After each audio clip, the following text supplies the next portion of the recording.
What's up, guys? My name's Michael and welcome to my YouTube channel. Today we're going to talk about arrays, linked lists, and recursion. Now this is a very heavy topic, so I'm going to try to fit it all in one video, but this might take 3 hours, so just to let you guys know that this video will take a very long time. Now we already talked about arrays for like this whole thing. It's just like a list of numbers or a list of whatever you want it to have, but now let's just see in this scenario of what you could do with an array. So here what they're doing is, like, let's say they want to store entries in an array for a series of scores for a video game. So storing objects in arrays is very common for arrays, and we could easily have chosen to store records for patients, a hospital, and anything else, or a football team. So but now here they're just focusing on storing score entries from a video game, which is a simple situation that is good for representing data structures. So they begin by saying what should be in a high score like entry. So obviously one component is to have an integer representing the score itself, called score. Another thing they want is to have a person who's earning the score, which is the name, like the name of the person. So now they could go on from here. So then now they're adding fields representing the date of the score was earned, or the statistics that led to the score. So now what they're doing is they created this class called game entry, and they basically created the instance variables of string name and string score, and these are both private. And then they had the get name, get score, and then the constructor that initializes this. But now what they're going to do after that is just implement these things, the constructors, the accessors for this game entry. But what if you want to store this as in an array? Because they said that we want to store an array of objects, not just like primitives, right? So they made this class of game entry. So now here's what they're going to do. So they designed the class called scores, right, to store the game score information. And now they want to store the highest scores in an array of entries. So the maximum number of scores may vary from instance to instances. So they created this variable called max entries, which is the maximum number of entries you could have for the game entries, to store the game entries from the last class, right?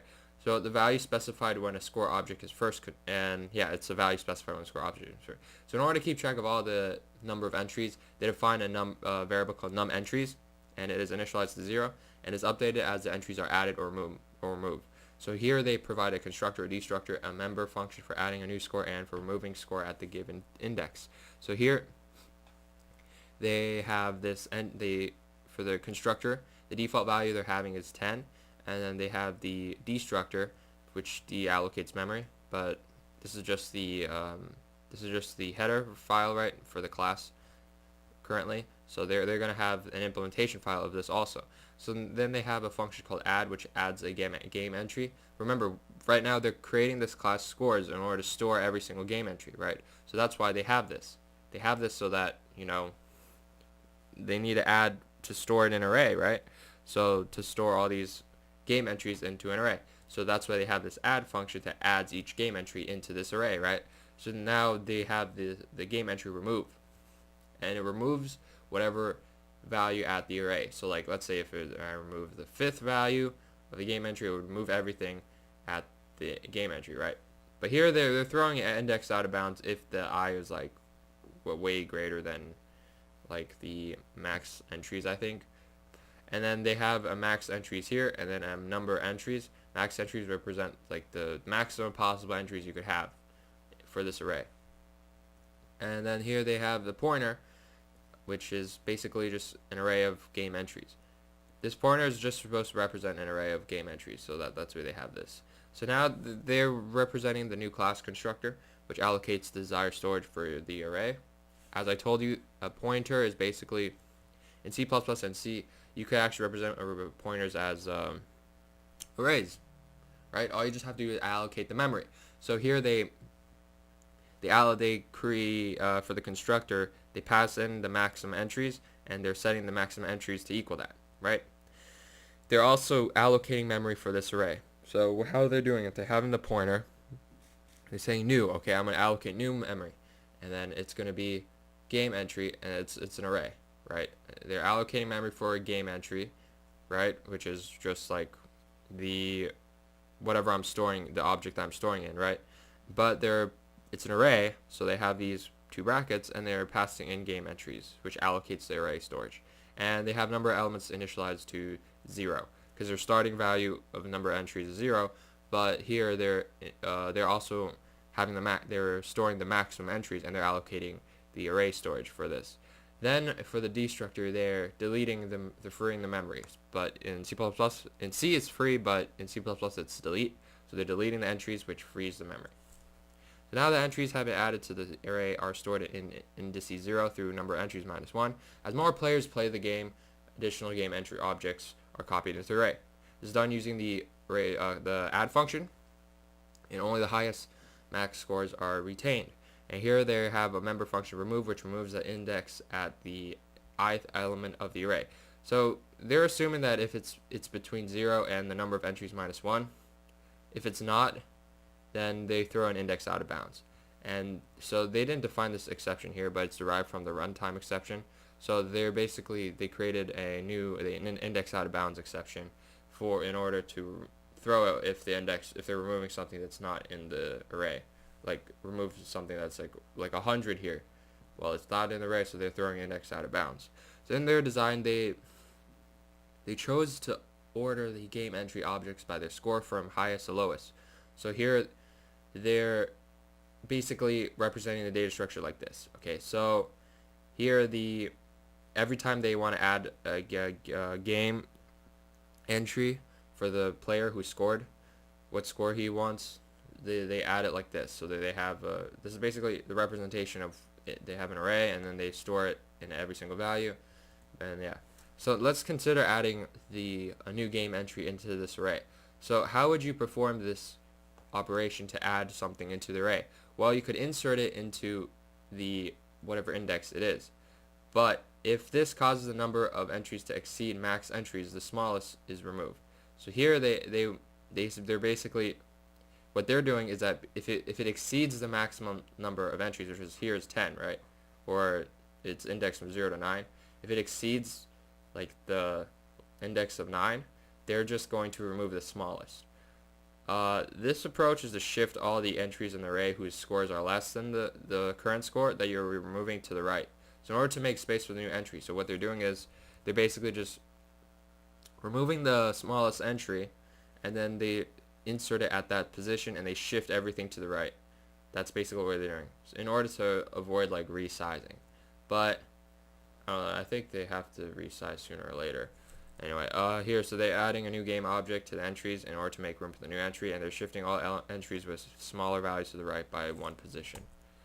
So now they have an identical copy of the entries array where the new game entry E belongs, and they copy E into this position. So the details of the algorithm for adding in the new game entry E to the entries array are similar to this description, but they describe it down below. Basically, they're considering that whether the array is already full, and if it's already full, and they're checking if to check it, they check whether the score of the last entry in the array is at least as large as the current score. So this is just to show that it's like, I don't know, your score of your last entry is as large as your current score, right? So that's just to make sure it's the smallest one in the array. So if so, they return immediately, since E is not large enough to replace any of the existing highest scores. If the array is not yet full, they want a new entry to be added, so they increment the value of num entries. So yeah, next they identify all the entries whose values are smaller than E and shift them down to the right. So to avoid overriding existing entries, they start from the right of the array and work to the left. The loop continues until they encounter an entry whose score is not smaller than E, when they fall off the end of the array. So in any case, the new entry is added at I plus 1. So what they're doing is, okay, so they're getting the new score that you're adding, which is we're going to add this game entry, right? They're getting the new score. They check if the number of entries is equal to the max entries. So if it is, that means that you can't add any more, right? And then if the new score is less than the maximum entries dot get score, which is the last element of the array, and since they're ordering it by highest to lowest, then it's not high enough. They're just saying, okay, we're not going to add the new score to the array, and we're going to return. of course, it's like this is just storing the highest to lowest values in this array. Otherwise, they add 1, and they're going to insert it to the array. So how are they doing it? They start with the last element, or next to last, okay, and then they're going to loop through from right to left, and they're basically checking, while it's checking if it's the new score is greater than the score on the right. So what they're here I'll just show you what they're doing. So they're just basically having, like, so they have an array like this, right? Let's say it has values 10, then 9, then 8, then 7, then 6, or whatever. Continue, whatever. So they're basically saying, okay, we'll get this value right here, right? 7. And they're like, okay, then, oh, not 7, the number entry, no, yeah, the index, no, not 7, 0, 1, 2, 3, so right, you're getting the second to last one, so at index 3, while 3 is greater than 0, greater than or equal to 0, so they're going to keep going here, right, and keep looping down to this side. So while it's greater than 0, they're checking if the new score, which is they're adding, let's say we're adding, I don't know, 11, let's say we're adding 11, right?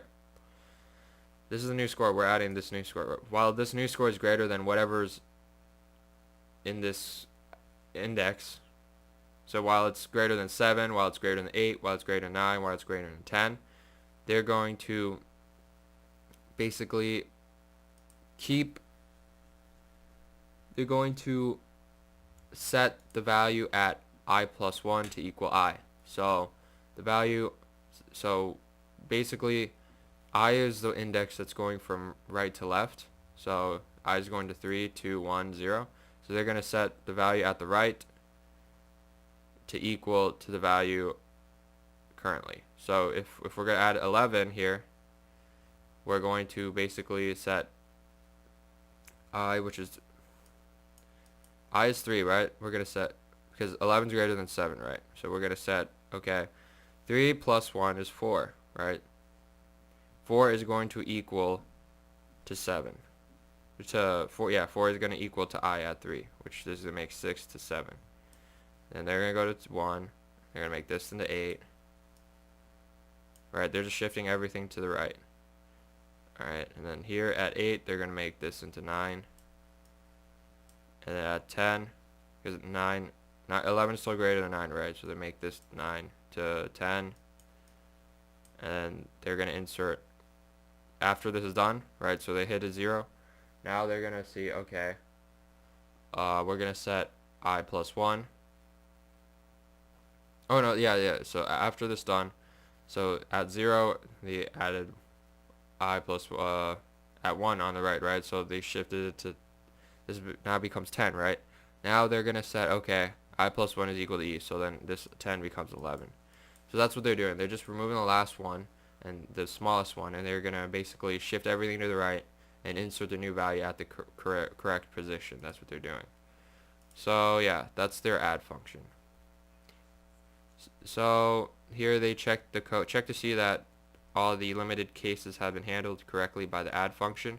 The largest, smallest, an empty array, full array. Number of times you could perform this shift depends on the number of entries that we need to shift, and this is pretty fast if the number of entries is small. But if you have a lot to move, this method is very slow. Yeah. Okay, so let's suppose that the player in the video game gets his or her name on the high score list, and you want to have a function that removes a game entry from the list of high scores. Well, if you wanted to do this, you want to remove the game entry at the index at I in the array. So how are they going to do it? So they're basically just going to say, okay, to remove the index at I, we're going to, if I is inside the bounds of the array, right? So like, it's not removing like the 100th element if there's only 4 elements here. In this case it's 5 actually, but if it's outside the bounds of the array, then this function throws an exception. Yeah, that makes sense, because why would you can't remove something that's not in, like, that's beyond the scope of the array. Like if there's 10 elements, if there's 5 elements, you can't remove the 10th one, right? There's no 10th one. There's no 10th element. So that's why this function throws an exception. Otherwise, the entries array is updated to remove the object at index I, and all elements previously stored at indices higher than I are shifted left in order to fill in to remove the object. So there basically is going to say, okay, they're going to update it to remove the index at I. So if it's in the array, we're going to, let's say I want to remove the second element, right? And there are five arrays. This should be a 2. My bad. Yeah. So there are 5 elements here, right? If I want to remove this one, right? We're going to remove this and we're going to shift everything down. Shift everything left to fill the object. So like if there's 5 elements, right? Say 5, 4, and 3. Oh, okay, let's say there's 3 elements. If I want to remove the one at 1 element at index 1, so I want to remove this 4, well, I'm going to remove this, but I'm going to have to shift this 3 down to here to have this open spot, and then this one now becomes 5, 5, 3, and then empty. I hope you guys could read my handwriting. Okay, so that's basically what they're doing. So their implementation is similar to add, but in reverse. So they're going to start at I, and they'll remove it and move all the indices left to left. So this is how they're doing it. Okay, so they have the game entry scores and remove I. It's going to throw an index out of bounds. This is an exception that they wrote, because C++, I don't think they have this exception. But yeah, then if I is less than 0, and I is greater than number of entries, that's an invalid index. If there's only 5 elements, then you can't remove the 10th element, because there is no 10th element, right? So they're throwing an index out of bounds, invalid index. Otherwise, they get the game entry at the position of I. So yeah, they save the object they want to remove, and then they're going to loop through from whatever index they're removing +1 to the end, and they're going to copy everything on the right to equal to it. So here's what they're doing. Okay, I'll just delete this. I'm going to delete this. I'm going to delete this. I'm going to delete this. So here's what they have. They have an index. They have an array like this, right? Let's say it's 10, 9. Oh, this is easier to write with. 8, 7. Okay, so they're like, okay, if it's in bounds, so there's only 1, 2, 3, 3. There's only 4 elements, right? It can't equal to. You can't delete the 4th element, right? Because, well, the index at the index 4, because, well, that's there's no 4 here. There's no 4th index, right? It goes to I minus 1. So if it's equal to less, greater than, or equal to num entries, so then they throw it in out of bounds, right? Otherwise, they get the index at the entry. So I'm gonna assume that's all in integers for now, just because I don't really want to write the names of it, but it's the same thing. They get the entry at this current position. So let's say I want to remove 2, so I'm removing 2, right? I'm removing at index 2. So I get 8. 8 is, because 8 is at the index 2, right? I get the value 8, and then I'm basically going to loop from I plus 1, so I'm 2 plus 1 to 3. So I'm going to loop from here, from 3, right, to the end. Well, this is already to the end, though, so it doesn't matter. But I'm going to loop from 3 to the end, and then I'm going to copy everything from j minus 1 to equal to j. So 3 is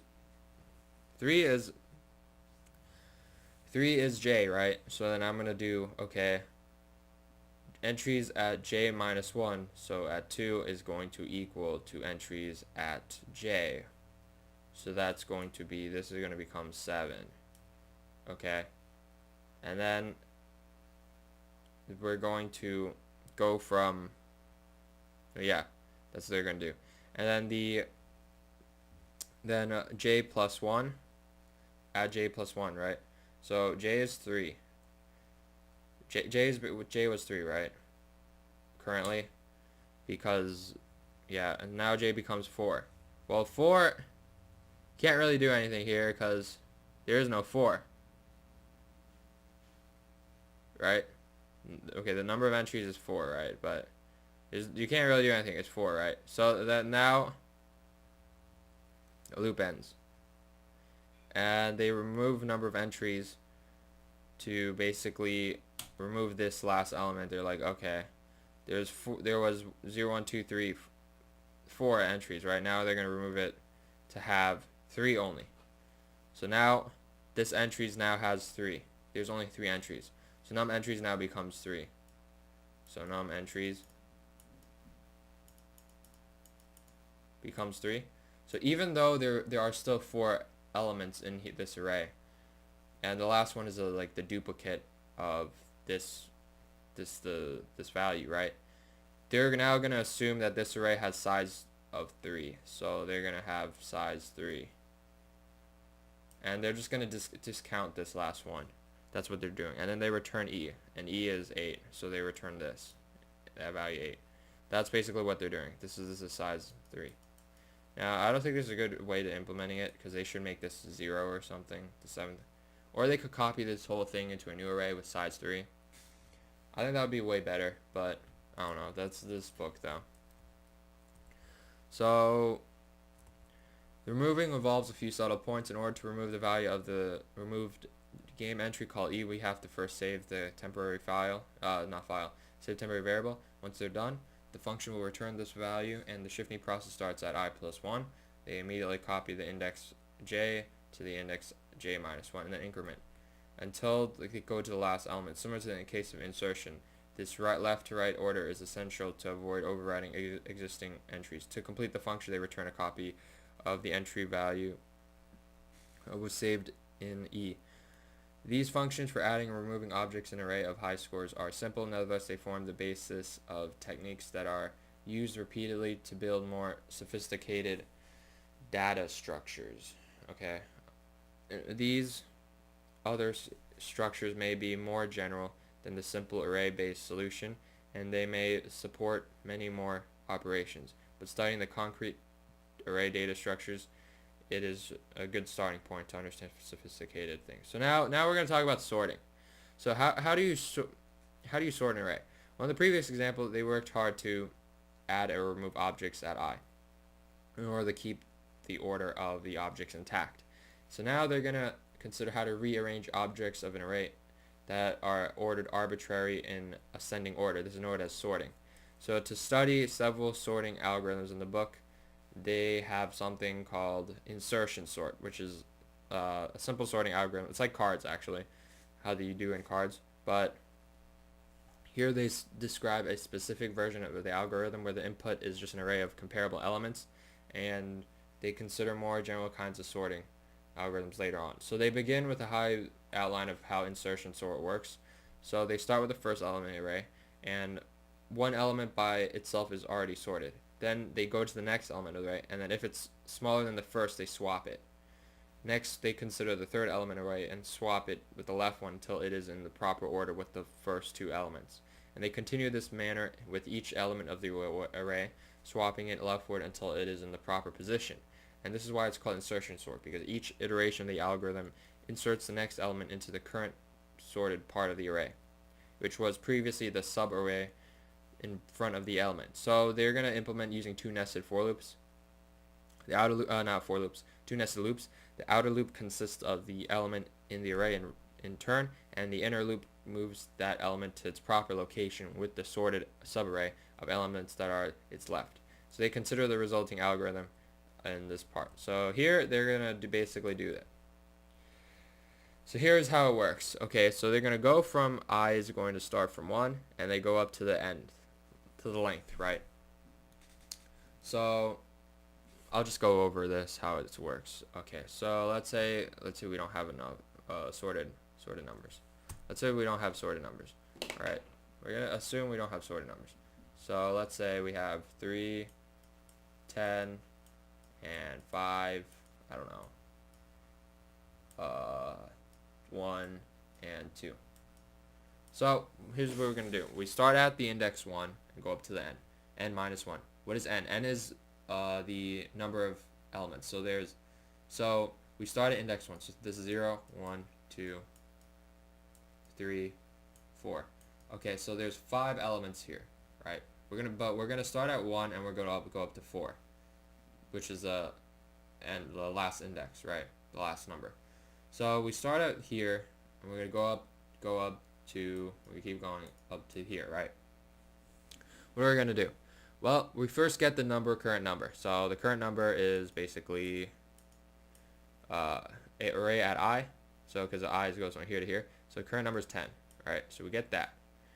Then we set, okay, j is equal to I minus 1. So what is j? Well, j is equal to I minus 1.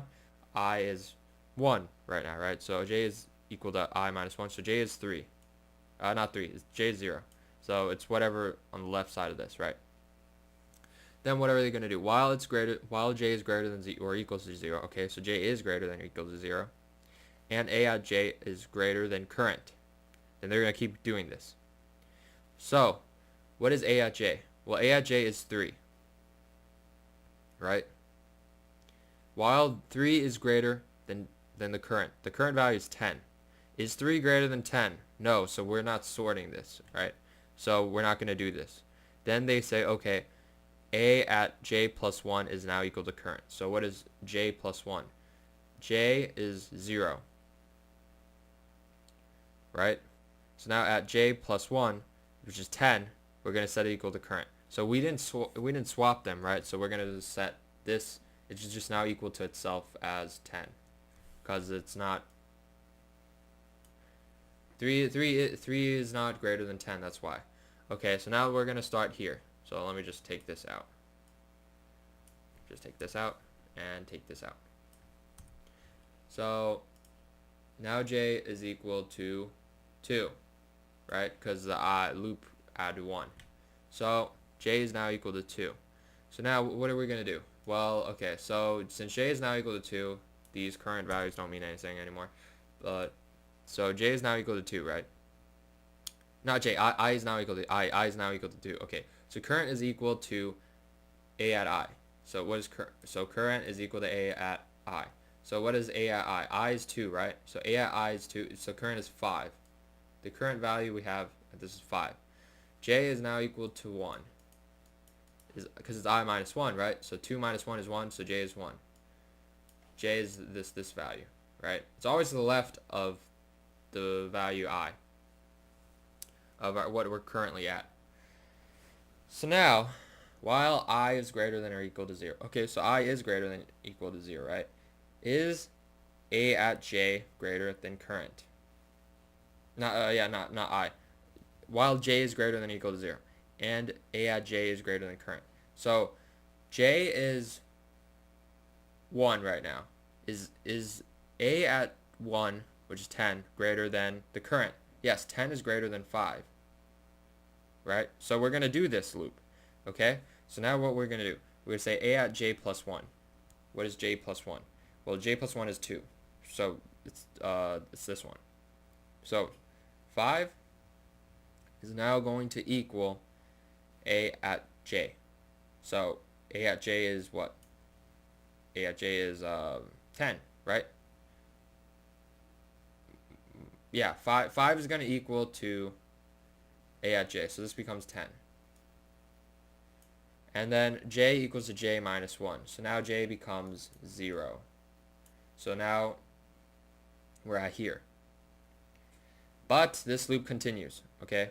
Current is still the same thing. So is 0 still greater than or equal to 0? Yes. And is a at j greater than current? Well, what is j? J is 0, right? Is 3 greater than current? Is 3 greater than current? Well, 3 is not greater than current. Oh, no. Yeah, 3 is not greater than current. Because 3 is not greater than 5. So they're not doing this. Now then they're like, okay, a at j plus 1. What's j plus 1? J plus 1 is 1. 1 now equals to current, which this 10 now becomes a 5. So this equals to 5 now. I'll just delete this just to make sure you guys understand what I'm saying. This now becomes 5. Okay? Okay, and now the loop continues. It's going to go to the third value. So now all these values don't mean anything anymore. Let me just take this out. I'm making sure you guys understand insertion sort. So now equals to this. So what is this? This is now I is now equal to 3. So I is now equal to 3. Okay? Which is what we're currently at. So current is equal to array at I. So current is 1. Current value we're on is 1. Okay? And j is equal to 10. Not 10. J is equal to 2. Because it's the one that we're previously, the one that's to the left of us. J is equal to 2. Right? So then now we're going to be like, okay, j is equal to 2. Alright, while 2 is greater than or equal to 0. And a at j is greater than current. Do this. Okay? So while 2 is greater than or equal to 0 and the value at j, so 10, 5, and 3 is greater than current, which is 1, we're going to do this. So what are we going to do? So array at j plus 1, which is 1 here, which is this value, it's at the 3, right, is now going to equal to a at j. So this now becomes a at j, which is 10. Alright, now j equals j minus 1. So j is now 1, right? Now we're just like, okay, is 5, is 1 greater than or equal to 0? Yes. Now is a at 1, which is 5, is 5 greater than current? Well, current is 1. So yes, it is greater than current. So we're going to keep doing this. So now a at j plus 1, which is 2, which is just 10, right? It's going to equal at a at j, which is, what is a at j? Well, a at j is 5, so this now becomes a 5. Yeah, 5. And now we're like, okay, j minus, so now j is equal to 0. 0 is greater than or equal to 0, so we still go here. Is array at 0 at array at 0, so 3, is 3 greater than current? Yes, it is. So what are we going to do? We're going to do array at the next one to the right of us, right? We're going to change this to equal 3 at j, so at this value. Alright, and then we're going to subtract 1, so now j is equal to negative 1. So now j is equal to negative 1. We're at the last value. Okay, so now because j is equal to negative 1, array at j negative 1 plus 1, which is 0, at 0 is now equal to current, so this now becomes 1. So let's just rewrite this whole new array just to make sure you guys don't go crazy. So now this whole array is going to be 1, 3, 5, 10, 2 now. So after this third insertion, I'll just drag this and then just minimize it. Whoa, okay, that's not what I wanted to do, but okay. It's 1, 3, 5, 10, and 2. That's what this array is now.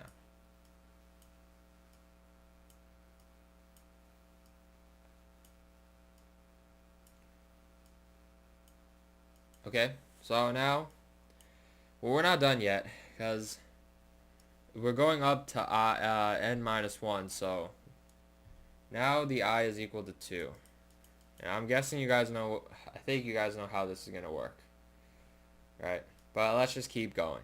Okay, so current value, oh no, guy's not 2. Okay, so, my bad, n is, yeah, wait, I is not 2. I is 1, 2, 3, 4, 5. I is 4. His index at 0, 1, 2, 3, 4. Okay, so we're going to go through this again. So current is equal to 2. J is equal to I minus 1, so that J is this. We're going to go loop from here to here. Alright, J is here. And what are we going to do? Okay, so while 3 is greater, yeah, okay, so is 3 greater than current? Not 3, is 10 greater than 2? Yes, it is. So J is 3, J plus 1, so this is now going to become 10, and then J minus minus. So that now J is to this. Is 5 greater than 2? Yes. So then add 1. So then 10 is now going to become 5. Okay. And then J minus minus. Is 3 greater than 2? Yes. So now we take this out. We add this to be 3. And then is 1 greater than 2? No. So then this exits the loop. And now we're like, okay, at 0 plus 1 is 1 is now equal to current. So this becomes 2. So this is now 1, 2, 3, 5, 10. And that's now sort. Okay, so now we talked about insertion sort. And for a list of integers or whatever, actually above it was supposed to be a list of, yeah, it was an integers. But now let's think about what if it's another type, like a character? Well, it's easy to generalize this to other types as well. So they are in the array of the algorithm. Here down below they implement it as a char array, and recall that in C++ to represent a pointer to the pointer is represented to the first element of the array. Right? A pointer can represent the first element of an array, so the parameter a is declared to be of type char, pointer. We could also pass the size of the array in integer to the parameter n, so n represents the size, and this is just the same thing as before above, except it's a character, it's a char. So look, yeah. We use the greater than sign. So what happens if it's already sorted though? In this case, the loop does only one comparison. It determines that there's no swap needed and returns back to the outer loop. Of course, you might have to do a lot more work than this if the input array is extremely out of order. But the worst case arises if the initial array is in descending order. And my computer's about to die, so... Whoops. Okay, wait. So the worst case is if the array is in descending order. And yeah, in the next example they show what happens if the worst case is it's in descending order. So, wait, A, B, C, D, E, F, G. Well, wait, this is not in descending order. But yeah, here they're just, okay, it's showing you what it's like to move, okay? So here they swap it, and they go to the next one, okay? And they do it again, and then they insert it at the right area. Go to the next one, keep doing it, and then looping back. Yeah, basically what we did before. The execution of the insertion sort algorithm on an array of 8 characters. It shows that the completed sorted part of the array in white, and the color of the next element is being inserted into the color part of the array with light blue. So they highlight the character on the left, and because it's sorted in the current variable, each row corresponds to an iteration of the outer loop, and each copy of the array in a row corresponds to an iteration of the next inner loop. So each comparison is shown with an arch, and to indicate whether comparison results in a move or not. That's kind of hard to draw. If you guys really want to understand insertion sort, just keep going through the algorithm over and over again. Try coding this yourself. Try doing that, because it's like it would be, if you code this yourself, you probably understand it way more. But yeah, so just keep going through the algorithm again, and just keep doing it. Let's do the next one. So there are also two-dimensional arrays. We already talked about this. Programs that deal with positional games need a way to represent objects in 2D.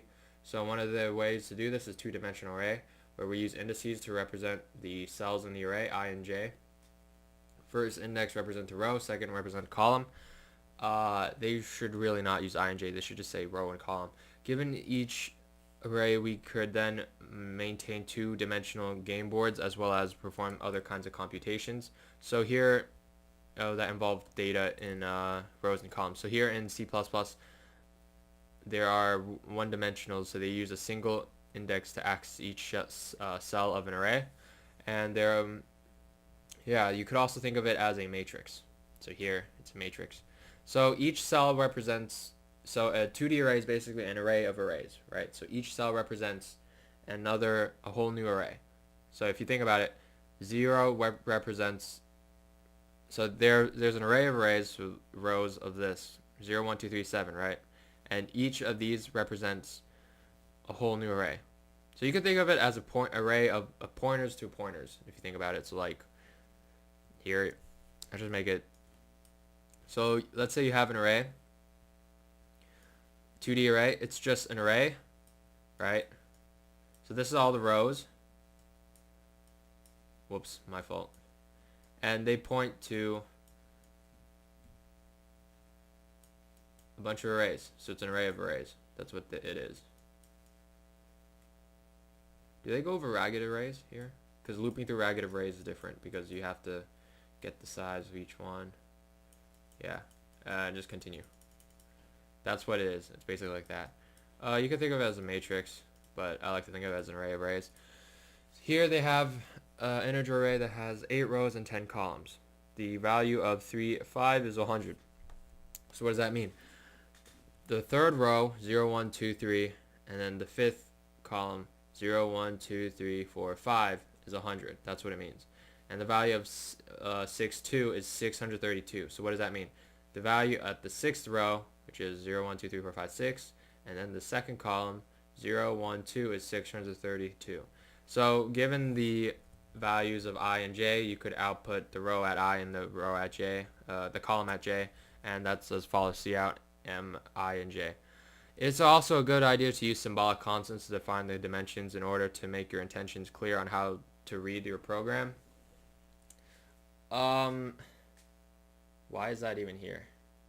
I mean, they're not using symbolic constants, but yeah, the general idea is that constants are all caps like that, and they use underscores to represent like the whatever is like after the day, not day.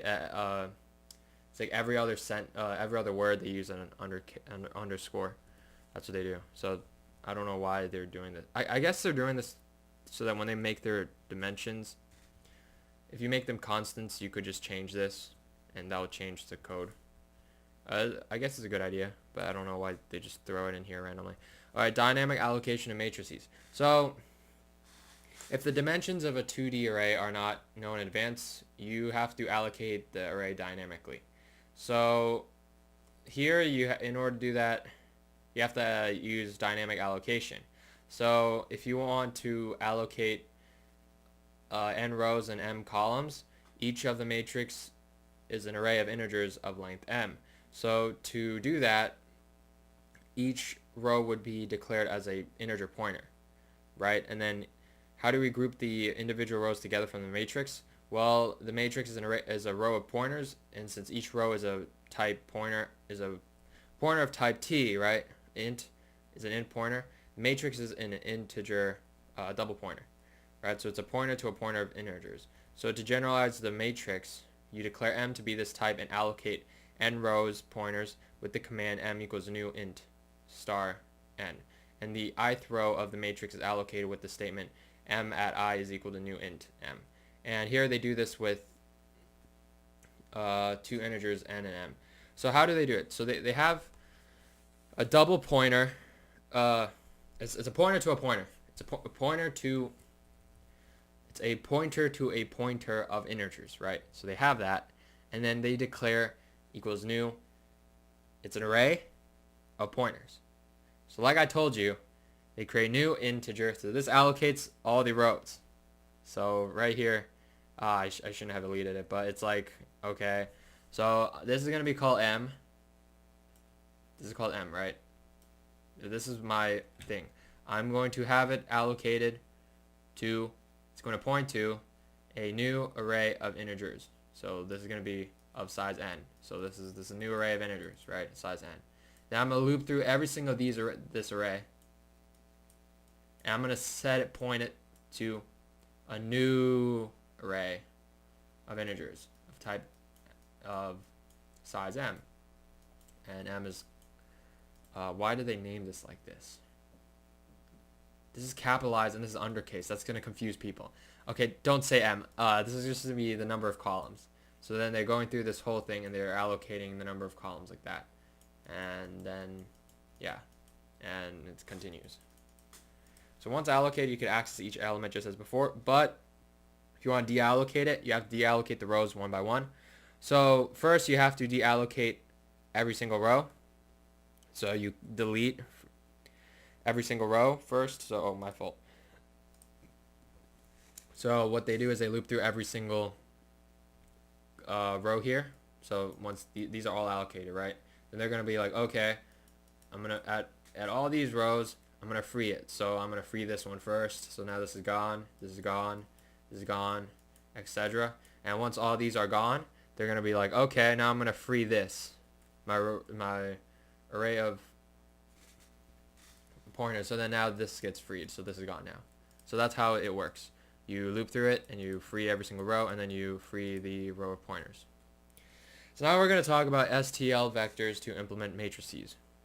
So one of the problems about the regular matrices or arrays is that you can't really resize them because like when it's allocated, it's done for. So a better way to do it is using vectors. So one of the things about the STL vector class is it provides a better way to process matrices.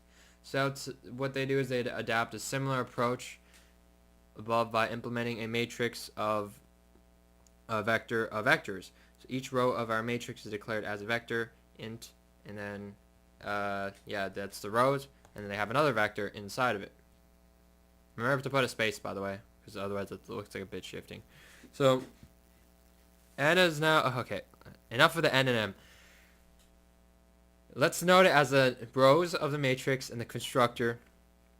The constructor allocates the number of rows for the matrices, okay? And then this doesn't allocate the desired number of columns, so then you need the default constructor is for each row, and then the default is to construct an empty array. So to fix this, what they need to do is they create a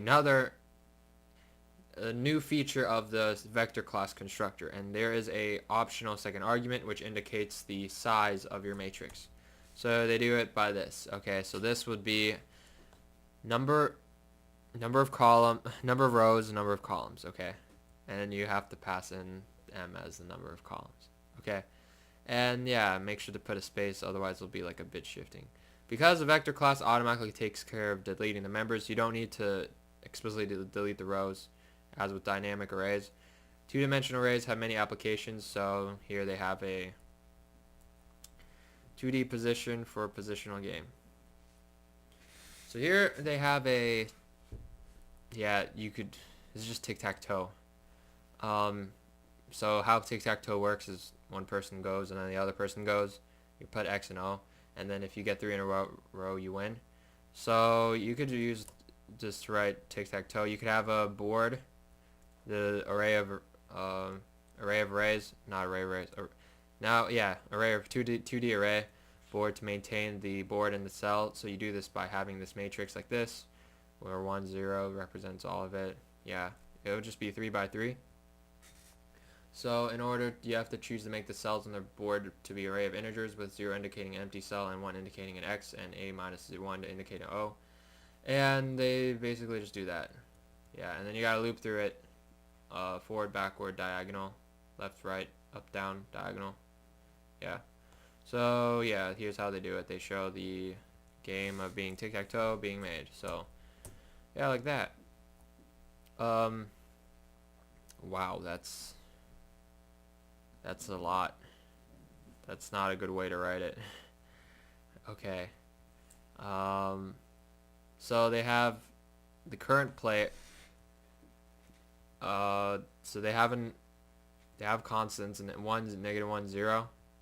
X represents 1, 0 represents -1, and empty represents 0. And they have all these things, and they basically make every cell empty, and then they set who's the current player. They have an integer representing the current player. They should really make this Boolean to represent if it's the first or second player. But anyway, then they set the first player to start, and they put a mark at it, and then to check if it's win, wow, they actually listed all the combinations. They should just use loops for this, but yeah, that's what they did. Let's see. Get winner. Returns it. Checks if it's winner. Returns empty. How they print the board? They just print a board by printing out X, 0, or empty. Wow. Okay, that's really okay. So it's like that. That's what it looks like for tic-tac-toe to work. Yeah. So you could implement it like this. Of course, I wouldn't do it this way, but you could definitely do it like this. I don't know. All right, let's talk about singly linked lists, because this is a huge topic, and it's part of the basis of how data structures work: linked lists, doubly linked lists, etc. So now, what are singly linked lists? So before we talked about arrays, and that the good thing about arrays is that you could get them immediately, like given at whatever index I want, at like the third element at the third position, I could get it immediately. But the drawback, as we saw, is that if you want to delete something or remove something, you have to resize the whole array. You have to reallocate, copy everything over, or you have to like move everything to the right or move everything to the left. And this was fixed in STL vectors, in the vector library for STL. But before they did that, there was something known as a linked list. And the good thing about linked lists is that it's basically allows you to remove and delete things very easy. Like just removing them, deleting them is very easy. What it is, it's basically follow the leader. Each node stores a pointer to the next element of the list. So this head, it stores a pointer to the next element, and it stores the pointer to the next element, and it keeps storing to the pointer to the next one, and the next one's null. So this is an example of a singly linked list. It's just a pointer to the next element. It's like the child's game, follow the leader. So the next pointer is just a link to the next node of the list, and in order to move from one node to the next, you have to go to the next reference, known as link hopping or pointer hopping. So the first and last list of linked lists are called head and tail.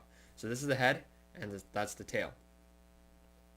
So we could link hop through the list, starting at the head and ending at the tail. So we could define the tail as a node having the null of next reference. So the structure of a singly linked list, because it's singly linked, it's just linked together, one by one to the next one, and that's why this is called a singly linked list. So unlike an array, a single linked list does not have a predetermined size. So you could add and remove elements. Now, here's a problem about a single linked list. Because you could add and remove an element anytime you want. The main problem is that in order to get whatever element you want, you have to go through the head and loop through the whole linked list. So if I want to get this element, right? Well, I don't have an index, so I have to keep looping through, checking, if I have the value ATL, I start from the head, and while the next is not null, I keep going, and I keep going until I get to here. So that's a problem about a single linked list. But removing it is easy. All you have to do is set the previous pointer to point to the what you want to move to the next one. So if I want to remove ATL, I just set this pointer to point to that, and then I set ATL point to null and free this pointer. That's how you would remove in a singly linked list. So how do you implement a singly linked list? So here they're going to implement a singly linked list through a list of strings, and they do this by defining a class called string node, which is in the code below, and it stores two values. It stores the element at the node, which is a character string, and they have a pointer to the next element of the node. And here they do it like this. So they have an element of this, and then they have a pointer next to the next element. And they have they made this friend.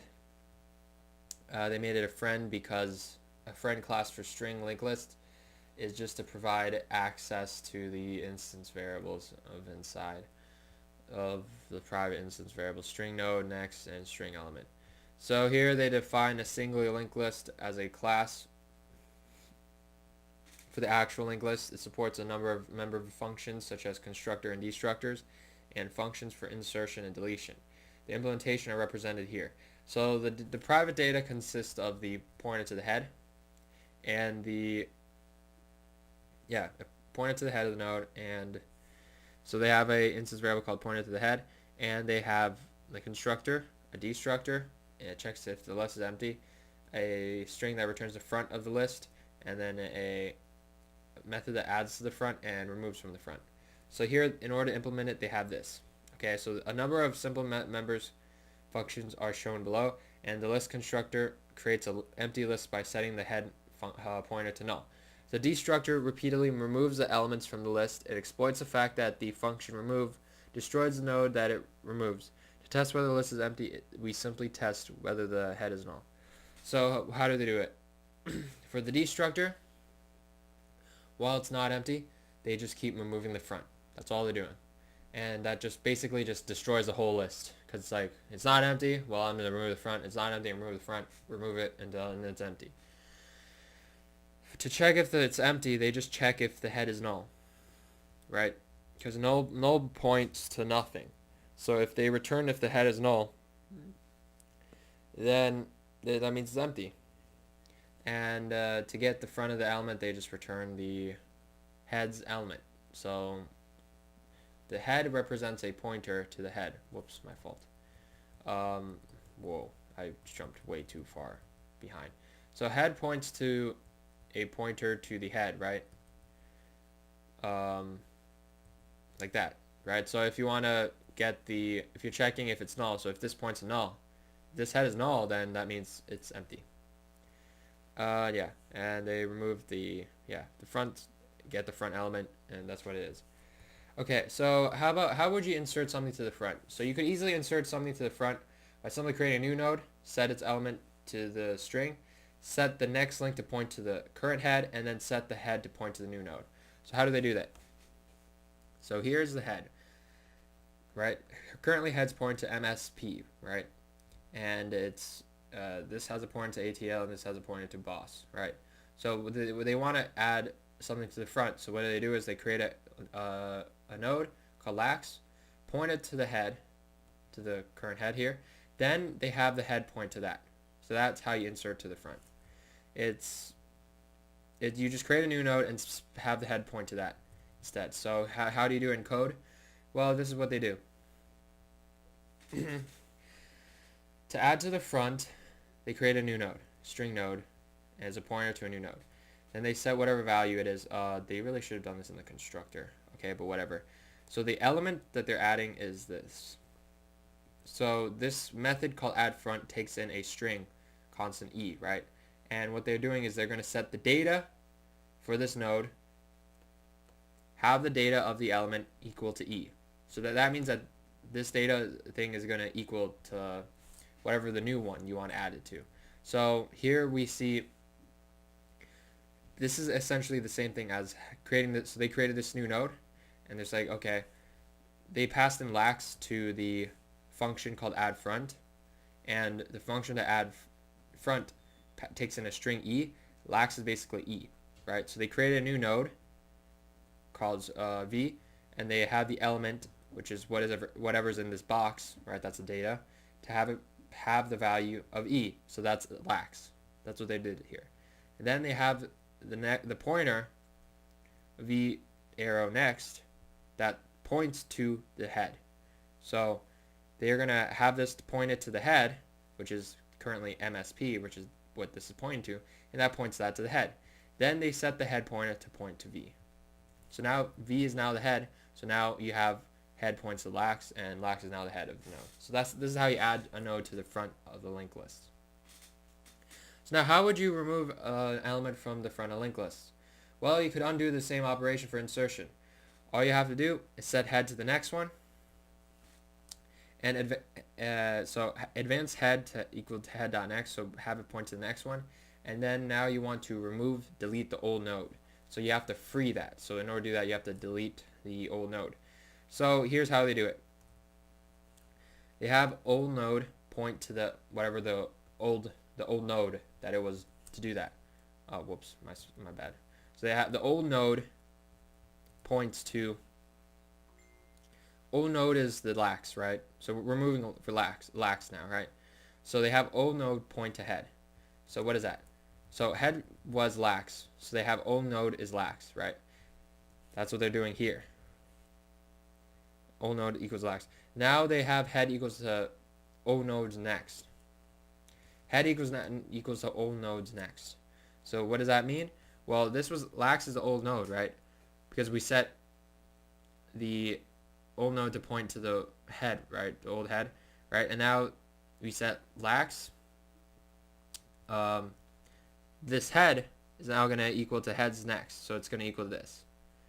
So what they did was they had the old, because old node was the old head, they're going to say head is equal to old node to the next. So that's what they did here. And that moves the head to the next of the old node. See? And that moves the head here. And now because of we have the pointer of to the old head, they delete the old. So now that old lax is gone. So that removes the deletes node from the front. So I'm going to explain it one more time in case if you guys don't understand. So we want to delete this lax, right? So we have we create a new node. We have a point to this lax. Then we're like, okay, now we're going to have head point to the next one. So because the old node points to this one, to lax, we're going to do, okay, head is now going to equal to old node to the next one. So that's MSP. So that moved the head to the next one, MSP. So now, because the old node is still pointing to lax, now we could just delete the old node. So that deletes the lax. And then now, because head points to MSP, now the linked list is the same thing as before, except with the front removed.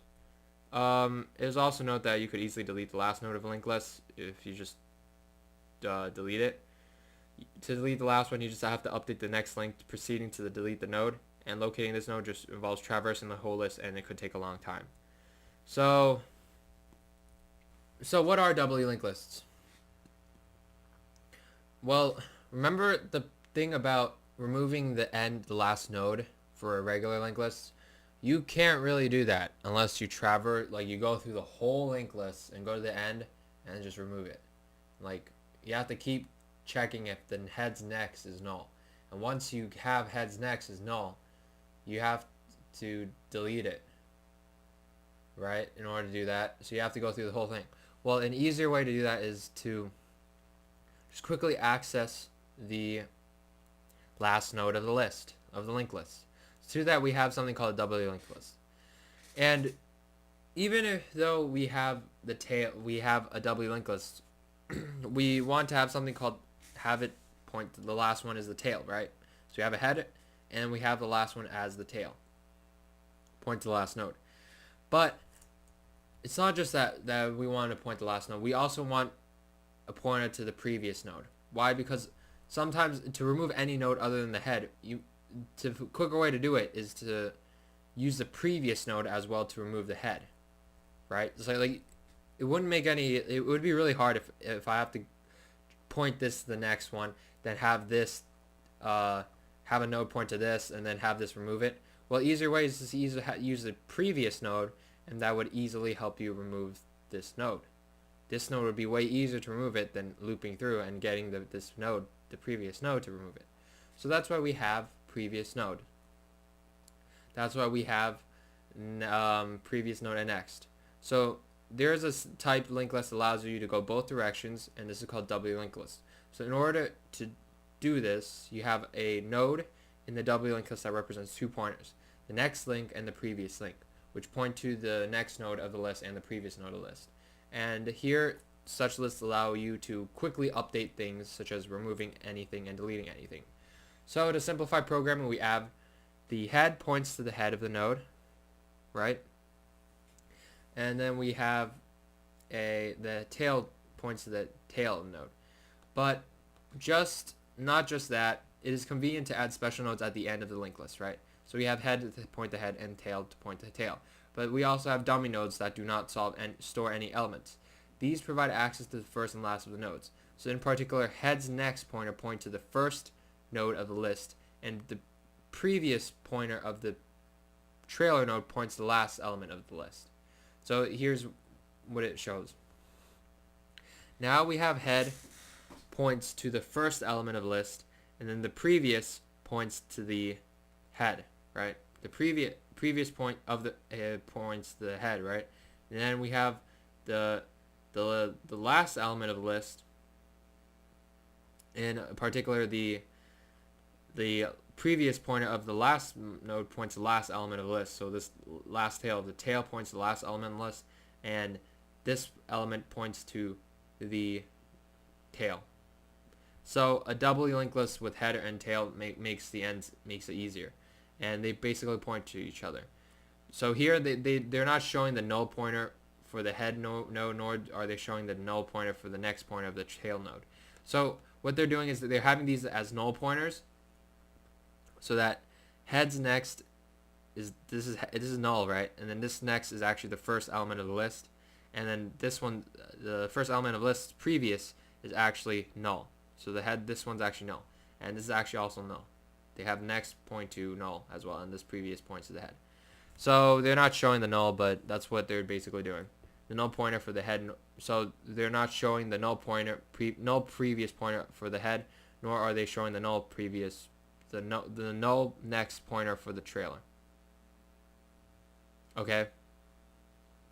So, wait, no, head is not null. Head is not null. My fault. Did I say that? My fault. Head points to the first part of the list, and then tail points to this, but they're not showing the head of the previous pointer for the head, because this points to null, and the next one here points to null also. That's what they're doing. Okay. The head is not null. Tail's also not null. At least I don't think they're doing that. Well, you could make them null though. But yeah, an empty list would mean that these are pointing to each other. Okay, so how do you insert to a doubly linked list? So because of doubly linked list structure, it is possible to insert a node at any position within a doubly linked list. So given that you given a node of a doubly linked list of V, we could possibly be the header but not the tail. So we let Z be a new node, which we want to insert immediately after V. So let W be the node following V. That is, W is the node pointing to V's next link.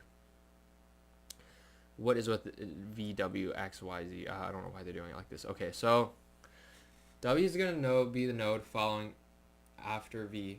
That is, W is the node pointed to V's next. Okay. To insert Z after V, we link it to the current list by performing the following operations. Well, this makes it really confusing for you guys. So, okay. How about let's just ignore this for now. This is how you would do it. If I want to insert BWI into this link, W link list, well, how would I do it? Well, I would point JFK's next to point to BWI. Right? I would point. Okay, no. First I have to do this. In order to do this, I have to have BWI point to this next point to PVD, right? Then I need to have JFK to point to BWI. Then I could have BWI's previous point to JFK, like that. And then I want to have PVD previous point to BWI. So that's what they're doing here. Ignore all this. This is just confusing. I don't know why they wrote this here. So if I want to insert something here, first I have to insert JFK. You could do this any of these order, but just make sure your either pointer points to the right one. So have BWI. The BWIs are your new node, right? Point it to the next of this PVD, right? Then have PVD's previous points to this. Now you want to have JFK's pointer points to BWI, have BWI's pointer points to JFK. That's what you want to do. That's basically how you want this linked list to work. So, yeah, that's how you insert a linked list. How do you remove a doubly linked list? So it is also easy to remove a node V from a doubly linked list. Let U be the node prior to V. Oh my gosh. Okay, let's not don't think of this. Okay. This is, I don't know why they're doing it like this. So, okay, I'll just tell you guys how you do it. So if you want to, let's say you want to remove a node. I want to move PVD, right? So what do? I have to set, where's JFK? What? These are completely different linked lists. Why did they? Okay, these are different linked lists. This is a typo. Okay, let's say I want to remove PVD from this list, right? These are supposed to be the same. This is supposed to have BWI. But anyway, if I want to remove PVD, how do I do that? Well, I have to set JFK to point to the next of PVD. So that's this. Then I want to have the next of PVD, which is SFO, this previous to point to JFK. Now after I do that, I want to free this node. So I should have had a pointer to point to here, and I want to free this. So then now this is gone. So yeah, that's what you should do. You should also have these point to null, and this point to null, and then free this. So yeah. Now how would you implement this in C++? So let's consider how to implement it in C++. First, you need a class for a node for the list of the same thing. To keep the code simple, we don't use the template class. We just provide a type def of a string. So they're using a string. So each node stores an element, right, which is the data that's inside each node. And it contains pointers to previous and next. So they have that here, previous and next. Now they want to create the linked list class, dlinked list, to have access to previous and next because it's private. So they made this friend. So now this allows dlinked list class to have access to previous and next. So now they present the definition of the wlinked list class, dlinked list class. And in addition to the constructor and destructor, the public members of a function that indicates whether the list is currently empty, meaning that it has no other nodes than the sentinels and accessors to retrieve the front and back elements. So they provide methods for inserting and deleting nodes for front and back, and they have two private data members, header and trailer, which points to the sentinels. Finally, they provide two protected members, add and remove, and these are used internally by the class and the subclass. So how do they do this? They have constructor, destructor, empty, front, back, returns a back, front, back, add to the front, add to the back, remove front, remove back. And they have a instance variable of the points of the head and the tail, then add front and add back. So let's do this by presenting the class construct and destructor as shown below. So what do? They have the header and the tail to point to new nodes. Then they have heads next points to the tail, and have the previous of the tail point to the head, the head. So what does this do? This basically creates an empty list. The head and tail point to each other. Destructor, while it's empty, we're gonna keep removing the front. While it's not empty, keep removing the front, and then we delete the head and delete the tail. That frees all the nodes, the node. So now, next they show the basic accessors to check if the list is empty. They just check if heads next is equal to the tail. So remember in the beginning, they had to create an empty doubly linked list. They had heads next points to tail, and then the tail's previous points to head. So here they had heads. This is heads. This is let's just say this is head, and this is tail. They had heads next points to tail, and then tails previous point to head. So this defines an empty linked list. So to check if it's empty, they just check if heads next is equal to tail. Heads next is equal to tail. That's all they do. Check if heads next is equal to tail. Now to get the front element, they just do headers next. The next of the element, get that element. So remember, the first element they're saying here is going to be heads next. So they're having head, which is this pointer, points to wait, whoops, my fault. So they're having this as a head, right? it points to this is a node, and it points to whatever node it is. Let's say A, B,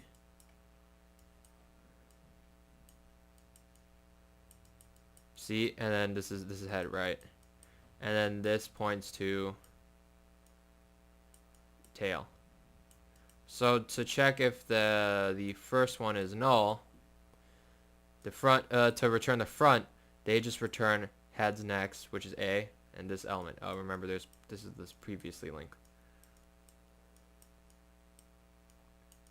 They just return heads next, which is A, and have this as the return this element. That's what they're doing. That's to get the front. And to get the back, it's the tails previous, its element. So here we discussed how to insert a node into the previous doubly linked list. So in order to do that, to add a node to the front, we create a new node, insert it immediately after the head, or equivalently immediately before the node that follows the head, in order to add a node to the back. And it follows the head. To add a node to the back, we create a new node, insert it immediately before the node. So here's how they do it. So given an element of this, element E, and then given the this is a node. I don't know why they're having both of these, but okay. So what does this represent?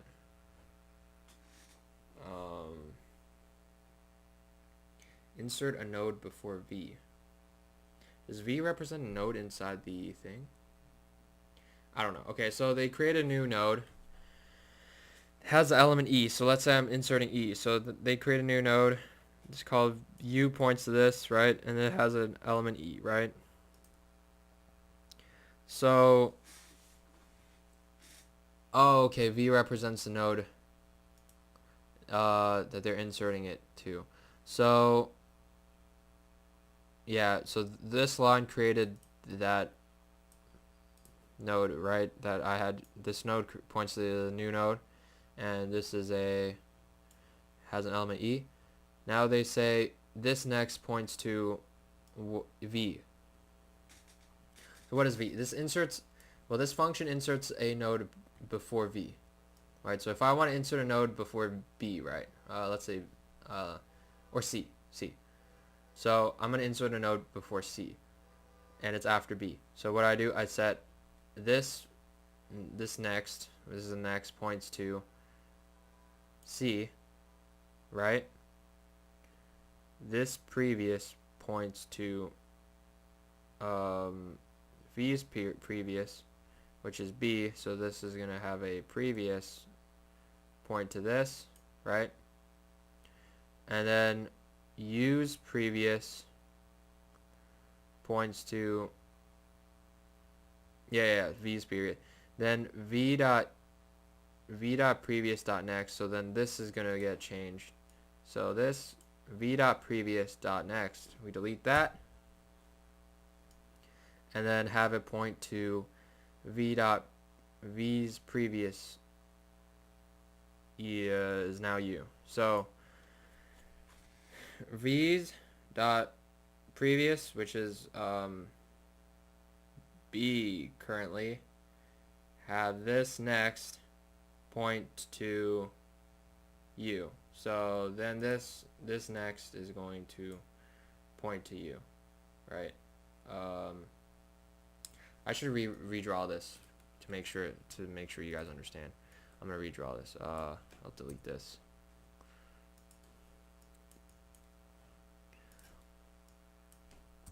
Okay, so I'm gonna redraw this. So before, this is what it was before.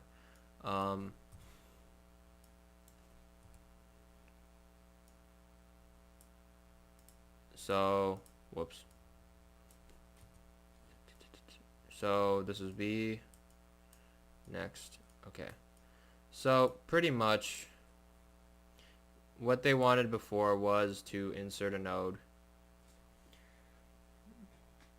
node, right? So I'll go over this. The first line, you create a new node, have U point to it, right? So let's say I want to create a new node that has the letter E. So E is going to be the string. I pass in E to represent E, right? To understand it more. and U points to it now. So U points to this. This is U, okay?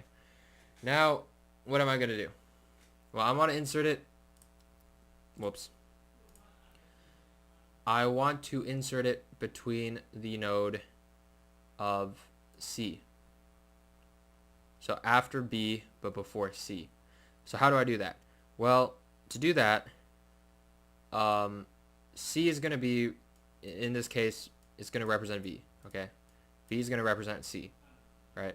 So we create a new node, that's what we did here. Then U's next is going to point to V. So what is V? V is C in our case. So we're gonna, this next is going to point to that, okay? Now, what are we going to do? U's previous is going to point to V's previous. Oh, wait, my fault, yeah. U's previous is going to point to V's previous. So what is V's previous? Well, V is C in our case. So C's previous is B. So U's previous is going to point to here. This is U's previous. Right? Now, U's previous point to V's previous. Now, V's previous next is going to point to, oh, no, okay, we're going to go this way. Okay, so V's previous points to U now. So V's previous, C's previous points to U. So we're going to take this out. This is going to get deleted. This is now going to point to this. Alright? And once we have that, we have V's previous next is going to point to U as well. So V's previous, which is C's previous, has a next. Wait. V's previous next. V's previous, which is B. This next, which is B, which is this arrow. Delete this, and we're going to have this point to our new node. So now this is going to be in it. A is next is B, B's next is this, and E's previous is B, E's next is C, C's previous is E. So that's what it is. If you guys tilt your head, so now if you redraw this, it's going to look like this.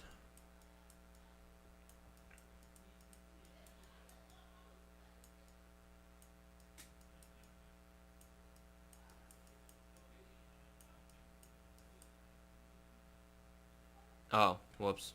If you redraw this, my bad. I forgot to include this. So if you redraw it, E,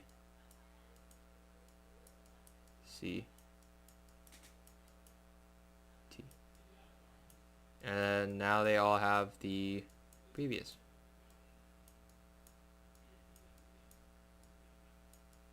Like that. That's how it works. Insert a new node into a doubly linked list. Yeah, so that's what they did. And yeah, that's how adding to before linked list node. You could also add to the front. Oh, they just passed in heads next to add into this, so then that does that, and they add to the back by passing in the tail to add to the back. Yeah. So you guys could follow that. That's all they did. Let's go to the next. Observe that the code works even if the list is empty. Meaning that the head and tail are, only nodes are head and tail. So, whoops, my fault. So if back is invoked on an empty list, then the value of the tail's previous is pointed to the head. Thus the node is added to the tail and head as desired. One of the major advantages of providing Sentinel nodes is to provide handling of special cases, which is what they do. Now they're going to discuss how to remove a node. How are they going to remove a node? Well, it's basically the same thing. So let's say I want to remove the front or remove the back. I don't know. It doesn't really matter. So if I want to remove the front, so let's delete this. Let's say I have a H. This is point to here. This points to here. Oh wait, my bad. Okay. Let's do it how the book draws it. This points to A, B, C. Okay. So we have that.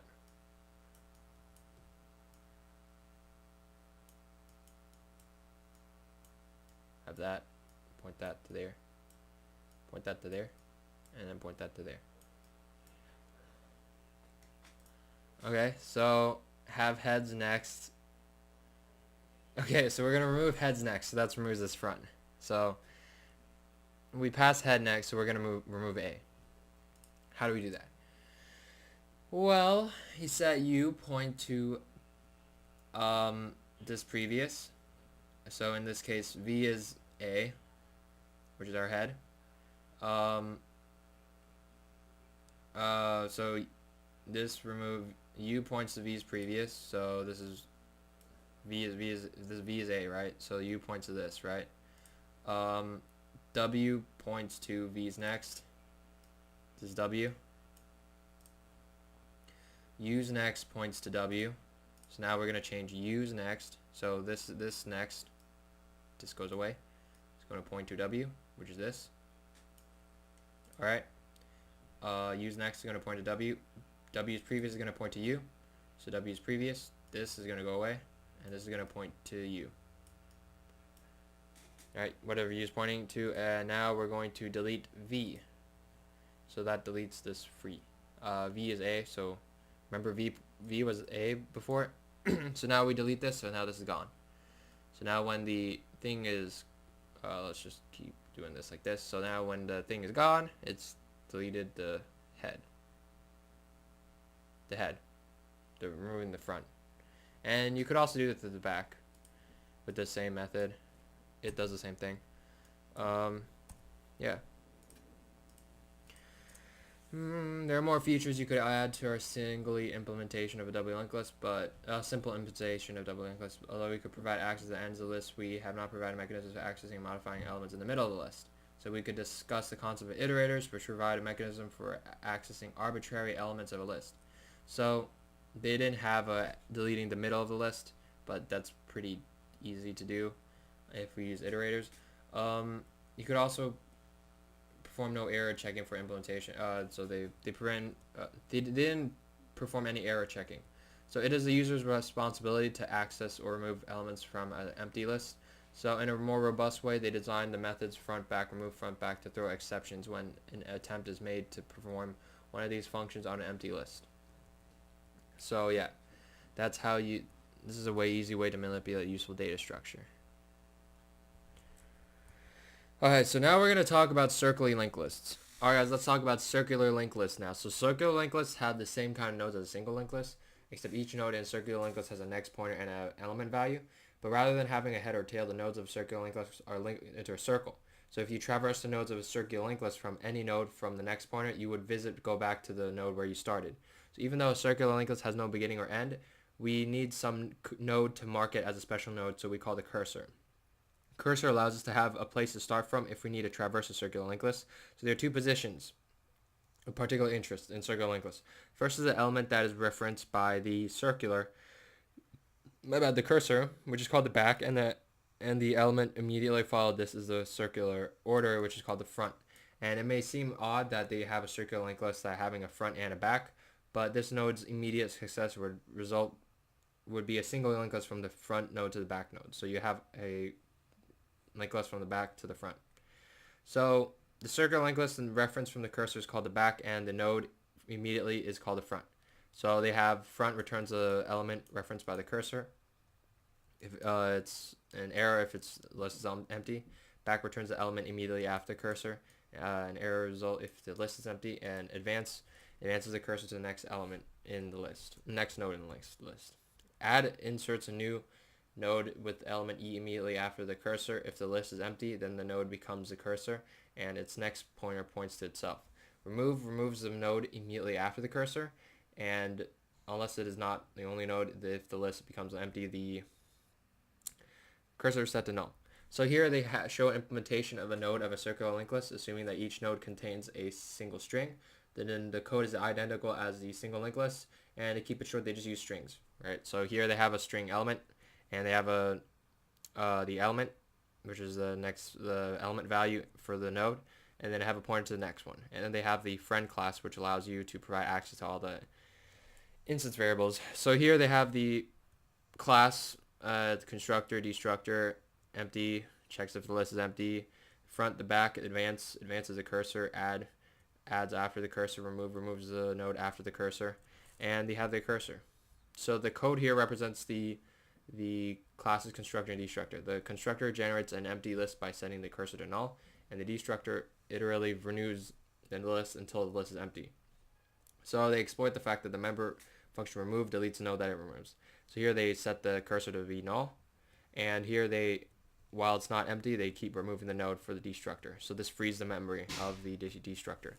So here they provide an example of a simple member function in code fragment to determine if the list is empty. They test whether the cursor is null. So the advance function advances the cursor to the next element. So here they check, is the list empty? To check if it's a list empty, they check if the cursor is equal to null. And then now they have the element. They return an element for the back, which is the end of the list, and that just returns the cursor's element. And then they have the front, which returns the next of the cursor for the element. And advance moves the cursor to the next. So after they consider the insertion, they recall that the insertions of the circular linked list occur after the cursor. So to create, you begin by creating a new node, initialize its data member, and if the list is empty, you create a new node that points to itself, and then direct the cursor to point to this element. Otherwise, you link the new node just after the cursor. So what they do here is they create a new node, and they set the value. If it's null, they point the next one to point itself, and then the cursor points to V, right? Otherwise, they set its next to equal to the cursor's next, and then the cursor's next equal to it. And I think there's a picture of it. No, there isn't. Well, it's the same thing. You guys could check that if you really want to know. Here they consider removal. So assume that the user has checked that the list is not empty before invoking this function. There are two cases. If this is the last list of the list, check if the node is removed points to itself, and if it points to itself, then set the cursor to null. Otherwise, link the cursor's next pointer to skip over the remove pointer. So then it deletes the node. So the code presents here represents this. Okay, so yeah. You have a pointer of the old points to the cursor to next, and if next is equal to cursor, they return cursor equals null. Otherwise, they set cursor next equal to old's next, and then they delete it. So to keep the code simple, they omit error checking, and yeah, the two cases of front and back. So here they have an implementation of the playlist for a digital player. So let's just have it. Yeah, that's what it does. Add it, remove advance. Yeah. You could also reverse a linked list. We'll talk about this. Okay, before I talk about reversing a linked list, I want to actually go back to this circular linked list. And I want to go over the code one more time before we talk about reversing a linked list. So I want to go over remove and add. So let me just copy down what this linked list is, MSP, and then ATL and boss.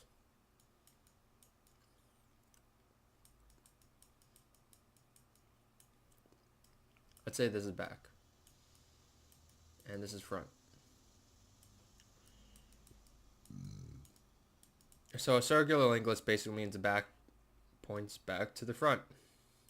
So what would you do if you want to remove the front? So we talked about that. So okay, not remove. Let's say add an element after the cursor. So the cursor is the node that points to the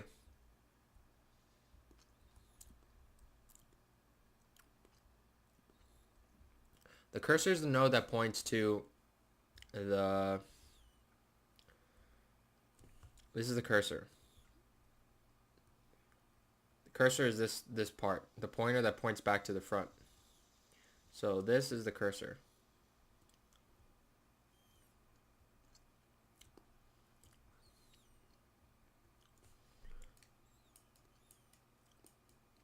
Cursor, right?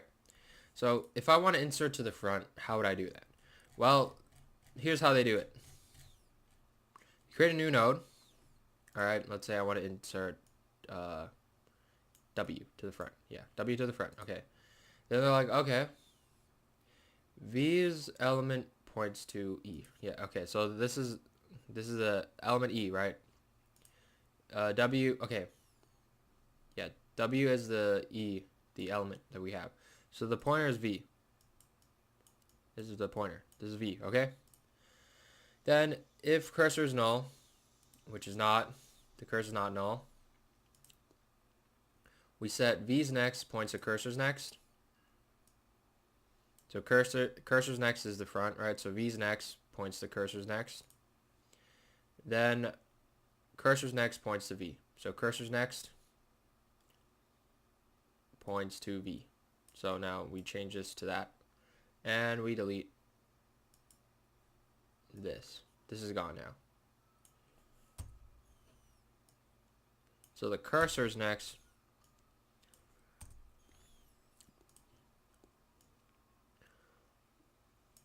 So now it's like that. So that's moving to the front. Oh, my bad. What if it is empty though? So what does it mean by it's empty? That means the cursor is null. Okay? So if it's empty, it means the cursor is null. So the cursor points to null. So let's see if it's actually empty. So if the cursor is null, that means this is cursor is null.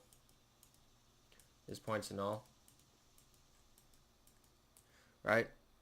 So we created the node V, and then V is this node, and then we have it, we said W, right? W is the element, so we're going to create a new node, V points to this new node, and then V's element is equal to E. So V's element is E. So this is V's element, we set it to W. If cursor is equal to null, which it is, we set V's next points to, okay, V's next, this next, is going to point to V. Okay, and then the cursor is going to be V. So that's adding to the front. So yeah, that was it. Alright, let's talk about remove. So what if it is empty? So I'll just go back to, I'm gonna just quickly draw it again. Let's say I'm gonna do ABC instead, so it's much easier. It's not as bad. This is the cursor.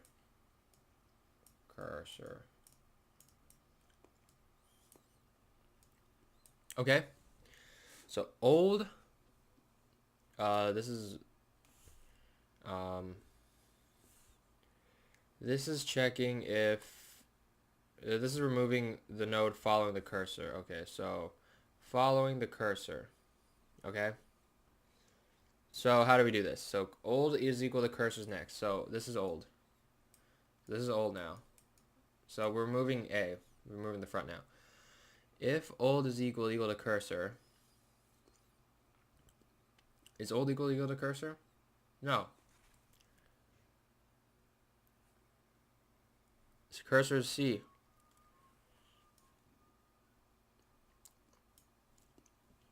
Old is not equal to cursor. So we do cursor's next points to old's next. So cursor's next. This is next. We're going to set it point to old's next. So old's next is B. So we change this, the point to B.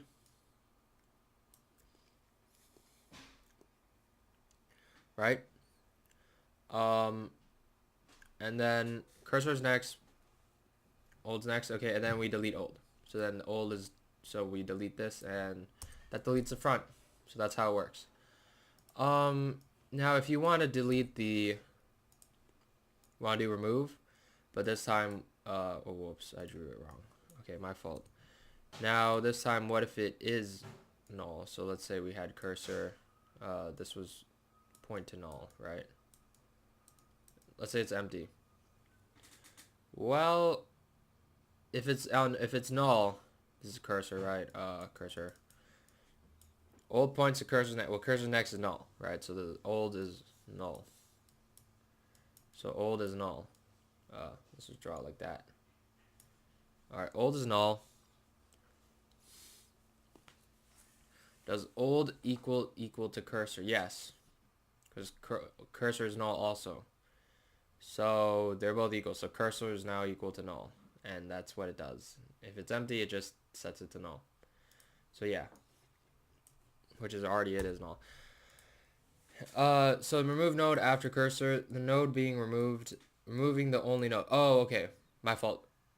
If cursor is equal to null, that's removing the old and only node. So that's saying, okay, so that's saying if a, all right, the cursor is gonna, this is a cursor, right?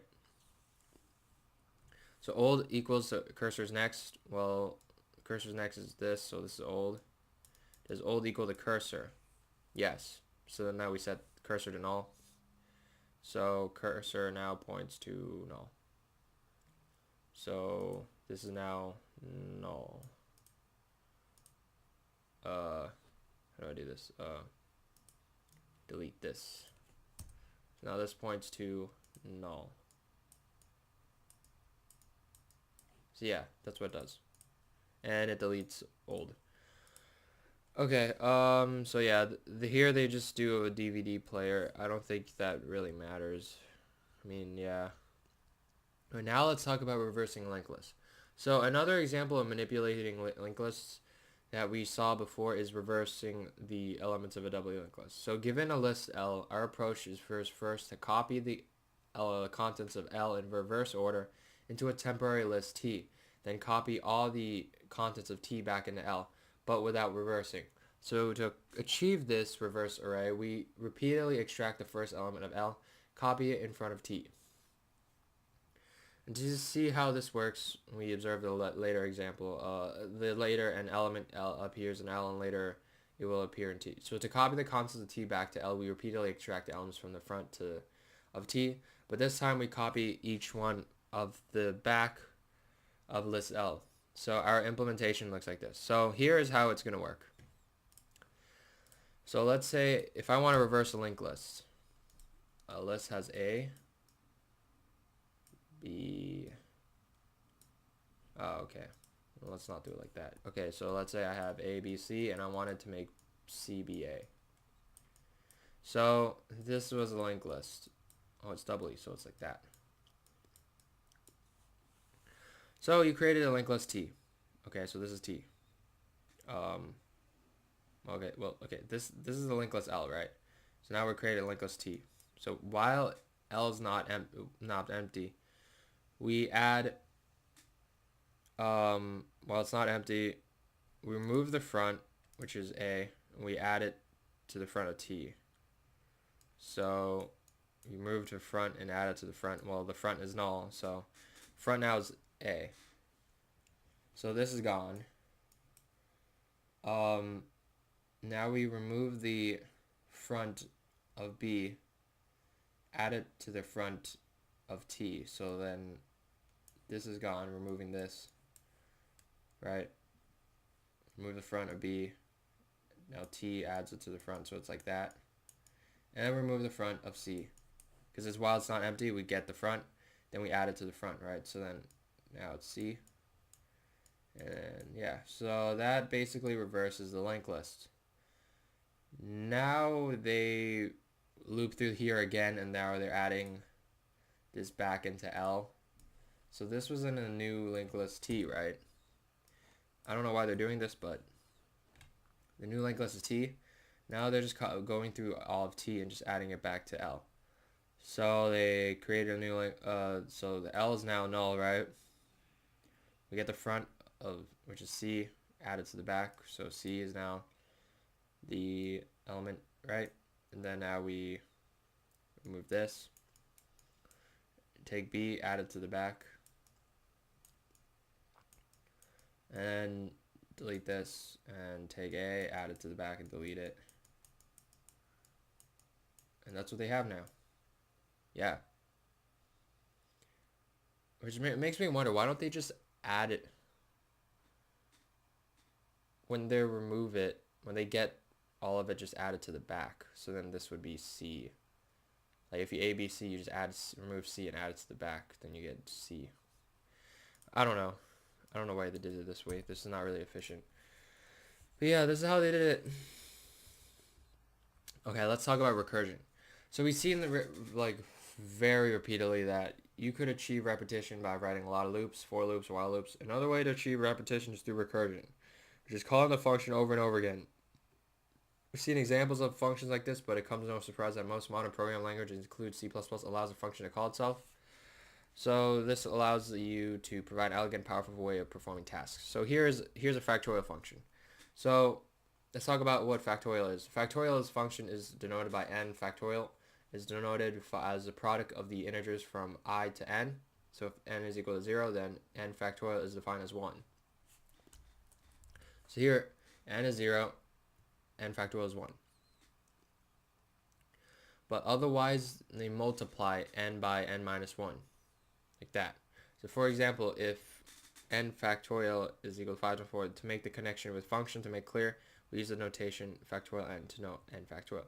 So the factorial function can be defined in a manner that suggests a recursive formula. To do that, we observe that factorial 5 is equal to 5 times 4 times 2 times 2 times 1, which is equal to 5 times 4 factorial. Thus, we could define factorial 5 in terms of factorial 4. In general, for a positive integer n, we can define factorial n to be n times factorial n minus 1, and this leads to the following recursive function. And what is that? I is equal, factorial n, if n is 0, then we return 1. Otherwise, we return n times factorial n minus 1. So this definition is typically of many recursive definitions. It contains one or more base cases, which are defined recursively in terms of fixed quantities. So in this case, n is equal to 0 is the base case. It also defines one or more recursive cases, which are defined by appealing to the definition of the function being defined. So observe that there is no circularity in this definition because each time the function is invoked, the argument is smaller by 1. See? So how do they do it? They implement it. No looping was needed. They just did this. Okay, so if n is equal to 0, they return 1. Otherwise, they return n times, they call the same recursive function, but what they're doing is that you have to change the parameters n minus 1 every time they call this function, so then it does the base case. So you can illustrate the execution of a recursive function by means of recursive trace. Each entry of the trace corresponds to a recursive call. Each new recursive call is indicated by an arrow to the nearby called function. When the function returns, an arrow showing this return is drawn, and the return value may be indicated with this arrow.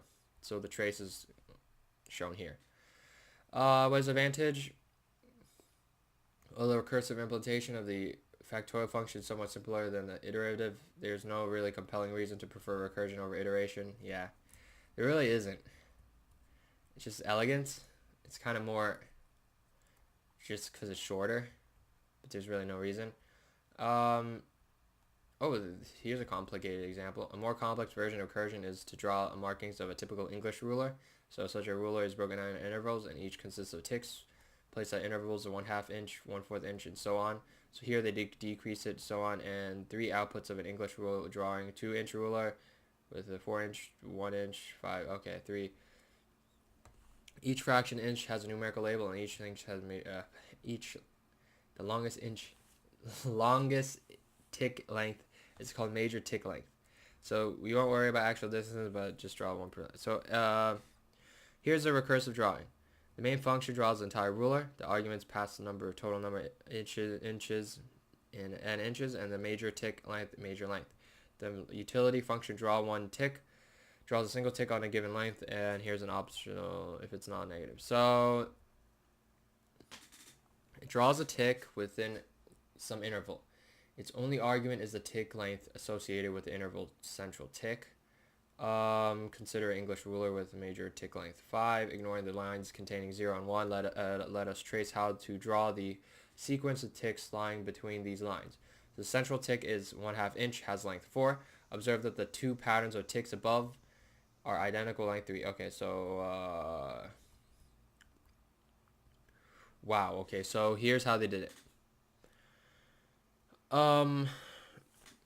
So they have the tick length, okay, which is the length of you want to draw, and then the tick label starting with -1. So they first loop through the tick length, and then they print out how many ticks. If it's greater than 0, they print out the tick label, and then they print a new line. So now that draws one tick. So to draw ticks, they decrement. They keep calling this again, and then they draw it, and then they decrement it again. Okay, so this draws the tick of each length, stops when the length goes to 0, recursively draw left ticks, draw center tick, recursively draw right ticks. I'm not sure how this is just better with recursion. Draw the entire tick, draw the tick with its label, loop through the number of inches, and draw it, and then draw ticks. And that basically draw the ticks of a ruler. Yeah. Recursion is a concept of defining a function that makes it call to itself. When a function calls itself, we call it a recursive call. Main benefit allows us to take advantage of repetitive structure present in many problems. By making our algorithm exploit this repetitive structure in a recursive way, we can avoid complex case analysis and nested loops, and this can lead to more readable algorithm descriptions. Okay. Most operating systems have folders in recursive way. Yeah. Okay. Okay. A common argument. Expressions can be represented as recursive in terms of primitives. I guess so. Many examples of recursion are in nature, dolls and wood. Okay, whatever. Okay, let's talk about linear recursion. Okay, so let's talk about linear recursion. So one of the simplest form of recursion is linear recursion, where the function pretty much has one recursive call and then that's it. This type of recursion is useful for just viewing an algorithm problem in terms of the first and last element plus a remaining set that has the same structure as the original set. So one of the ways to do this is sum all the elements of an array recursively. So for example, if you give an array of n integers, you want to sum them up.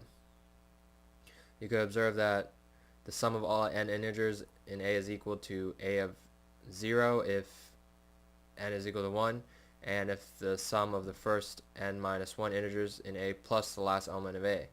So you could solve this by using summation using a recursive algorithm. So here's the algorithm. N is a number of elements, A is an array.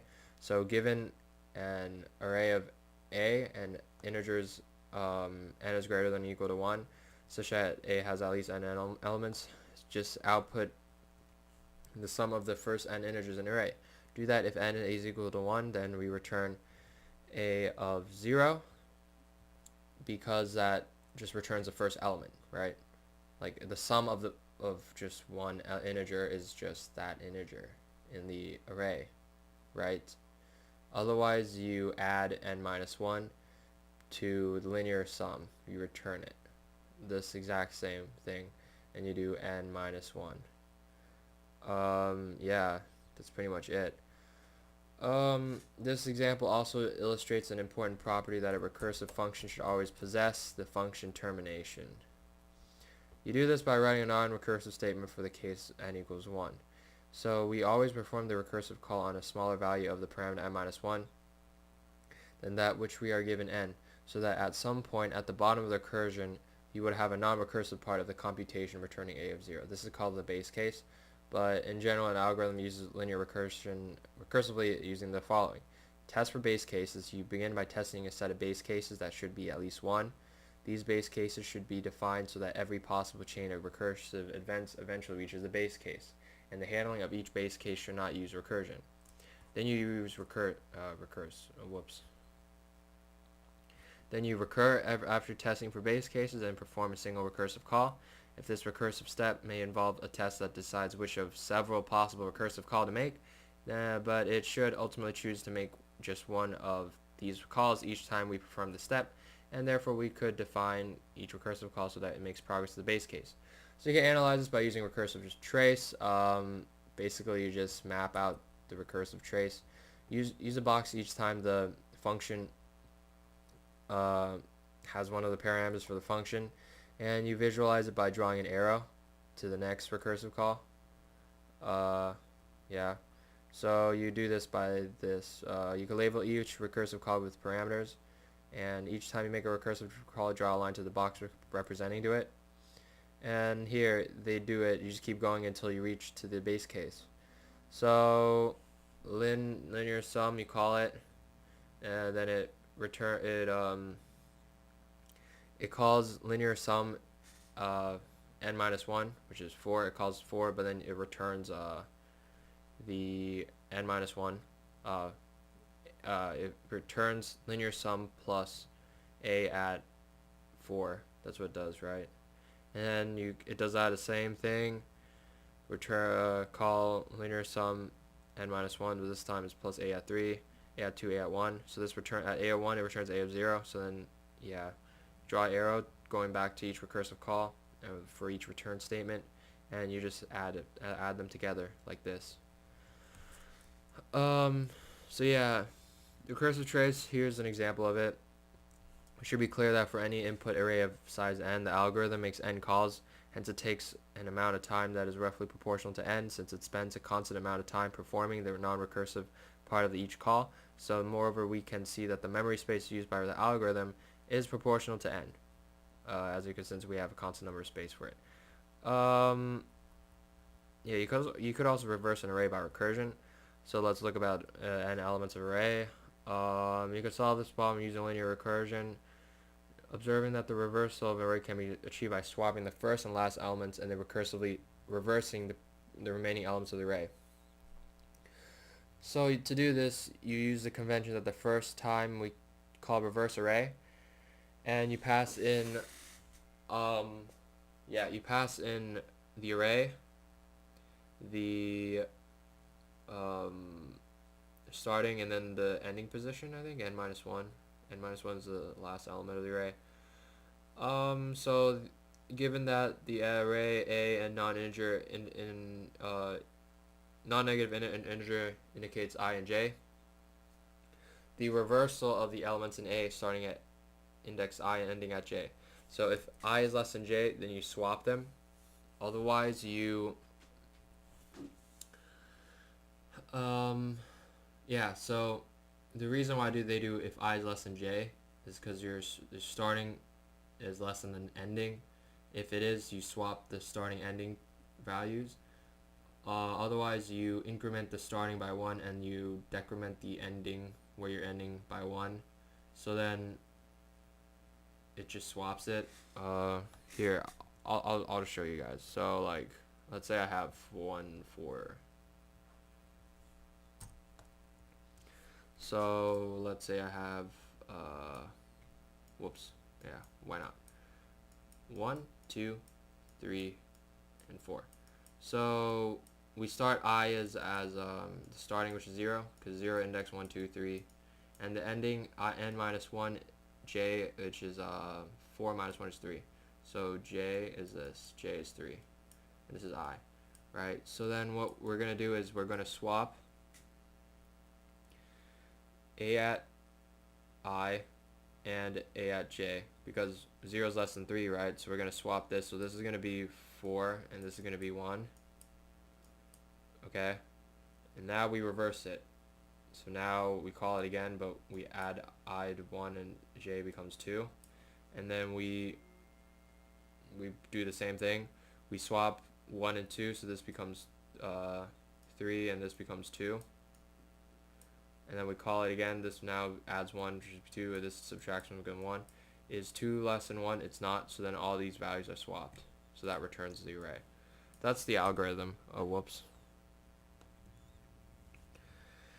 So note that in this algorithm we actually have two base cases, namely when I equals to j and when I is greater than j. In each case we simply terminate the algorithm, since a sequence of zeros is trivially equal to its reversal.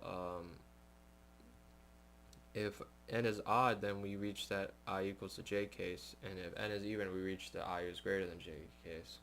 So yeah, that's how this works.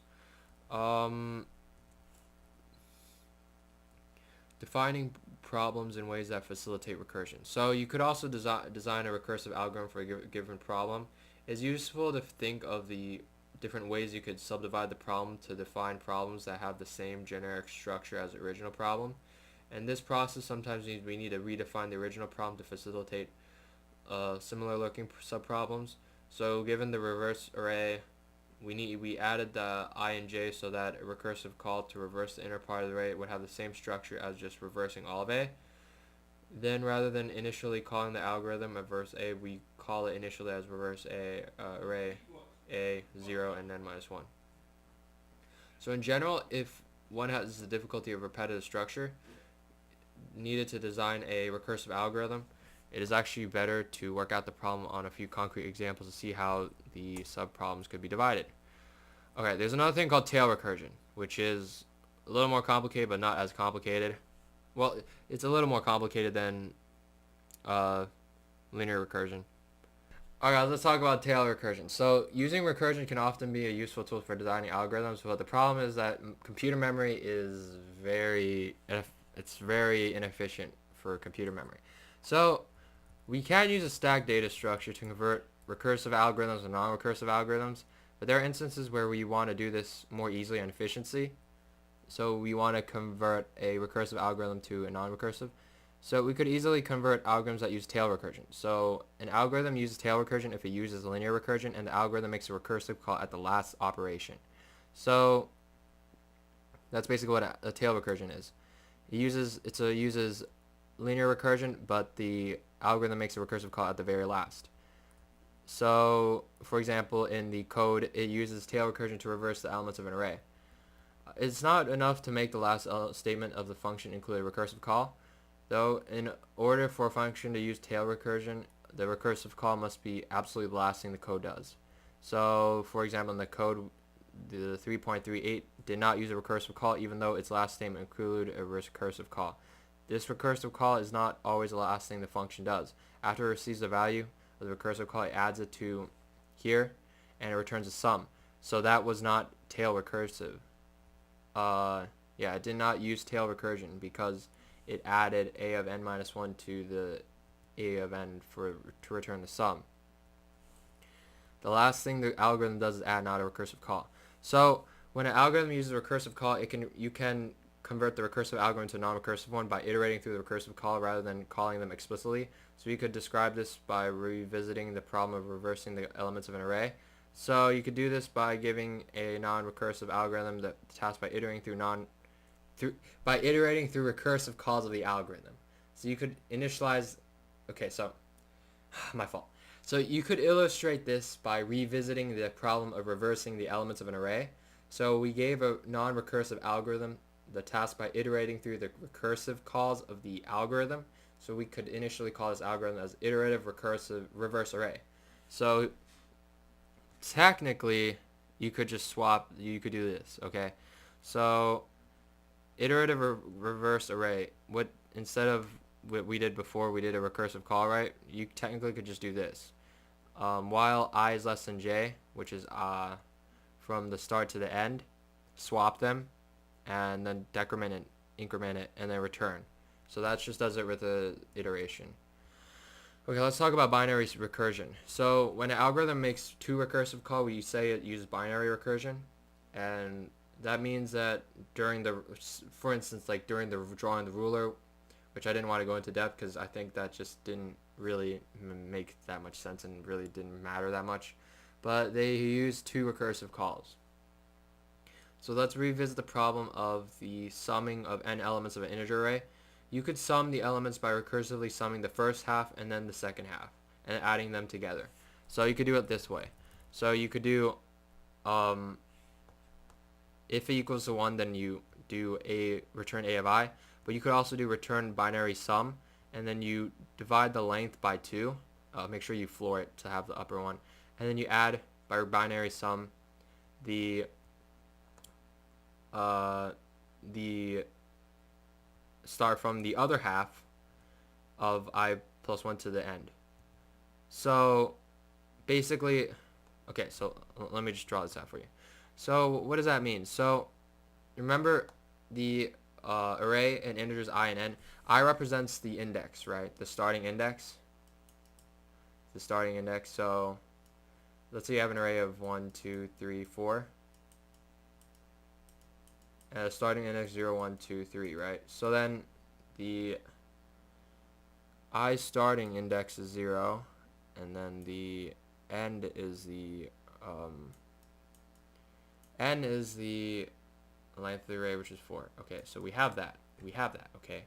So what they're going to do now is they're going to do binary sum. So they're going to sum up the ones from the starting, which is 0, to n divided by 2. So that does this half. Sum that up, then add the other half. That's what they're doing.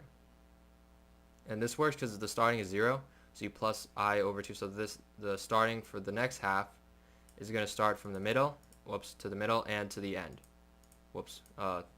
So this binary sums up from 0, the start, which is 0, to the middle half, right? And then here it binary sums, it starts from the middle and then goes to the end. That's what it does. Yeah. I don't know why it's n over 2 here, because that's where because there's 4. Oh, okay, yeah, wait. Yeah, there's 4 integers, divided by 2 is 2. Then you sum up I from here to 2. Oh, okay, so, yeah.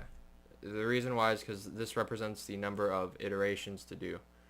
N doesn't represent the, so here it does 2 iterations instead to sum it up. It doesn't represent the end index. Here it starts from I, which is 0, and it goes up to half of it, so it does 2 iterations, summing up this. Here it does the other half. That's what it does. So to analyze it, we consider the case where n is a power of 2. The general case of arbitrary n is considered in the exercise, but here they execute binary sum 0, 8. So we label each box with the values of I and n, and then repeatedly start the index and length of the array to be summed, respectively. So note that it goes from I to n over 2, and then I plus n over 2 to n over 2. That is, the value of n is halved at each recursive call. Thus, the depth of the recursion is the maximum number of function instances that are active at the same time, which is 1 plus log base 2 of n. Thus, algorithm binary sum uses the amount of space roughly proportional to the value. This is a big improvement over the space needed by linear sum functions of code fragment 3.38, and the running time of algorithm binary sum is still roughly proportional to n. However, each box is visited in constant time when stepping through our algorithm. Okay. You can also use binary recursion for Fibonacci numbers. So, so recall Fibonacci numbers start from 0, and then it's 1. If it's 1, it returns 1. Otherwise, you'd return the previous plus the minus 2, the other previous.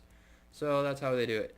They have a binary fib, which takes a non-negative integer k, and then outputs a binary number. If k is less than or equal to 1, then return k. Actually should return 0 or 1, but it doesn't matter.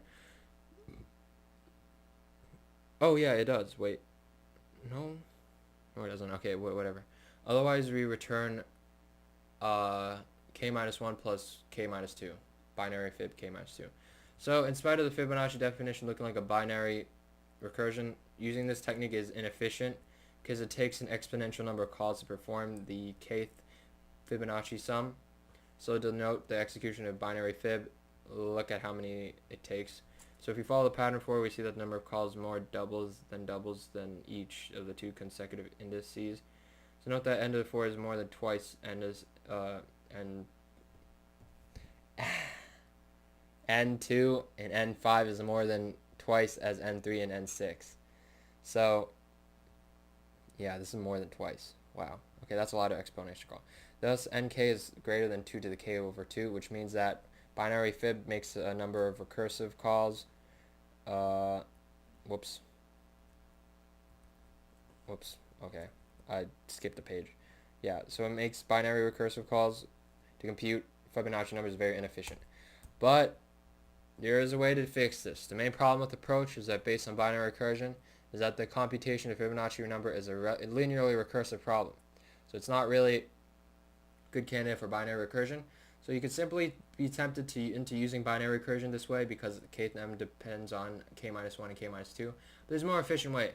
In order to do it, you could slightly reduce the problem by one way to accomplish this task is to define a recursive function that computes a pair of consecutive binary numbers, Fibonacci numbers, using the convention f negative 1 is equal to 0. So you could do this by saying, okay, given the pair of two numbers, given Fibonacci k, non-negative integer k, if it's less than or equal to 1, then we return k 0. Okay. Okay, and then otherwise set kij is going to have linear Fibonacci k minus 1 and then return I plus j I. What does that even mean? Okay, so the algorithm shows that using linear recursion is more efficient than using binary recursion, since each recursive call to Fibonacci decreases argument by 1. Okay, yeah, I know that. K by 1. The original call results in a series of k minus 1 additional calls. That is, computing the kth Fibonacci number via linear recursion requires k function calls. This performance is significantly faster than exponential time needed by the algorithm based on binary recursion. Therefore, when we use binary recursion, we should try to fully partition them into two. Summing the arrays of an array, or we should be sure that overlapping recursive calls are really necessary. You could eliminate overlapping recursive call by using something called dynamic programming, which is related to recursion, and we'll talk about that later. I don't understand what they're doing here, actually. Someone put it in the comment section below. What are they doing here? Linear Fibonacci k minus 1 and then return this.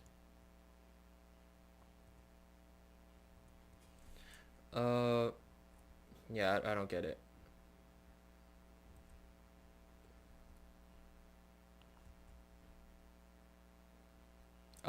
Someone put on the comment section below, what do they mean by this? I'm kind of confused. Okay, I'll search it up. What is linear Fibonacci?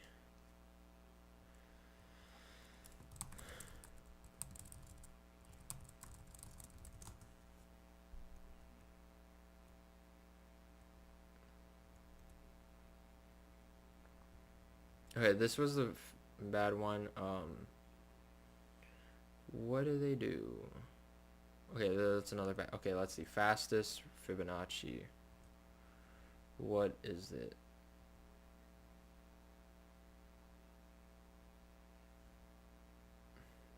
So they add a pair.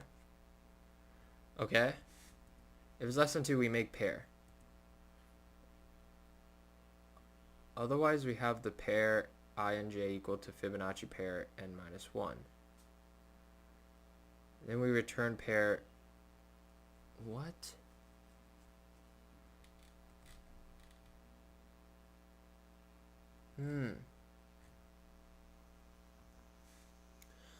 Maybe I understand it.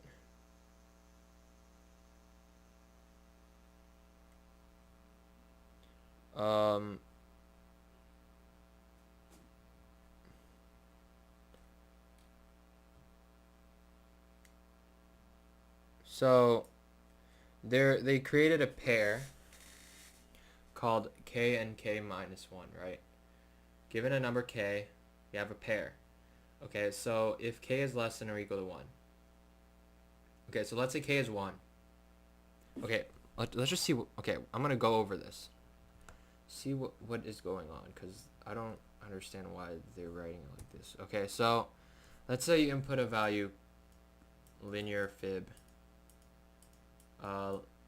K is equal to 4, right? I want to find the Fibonacci of the fourth one.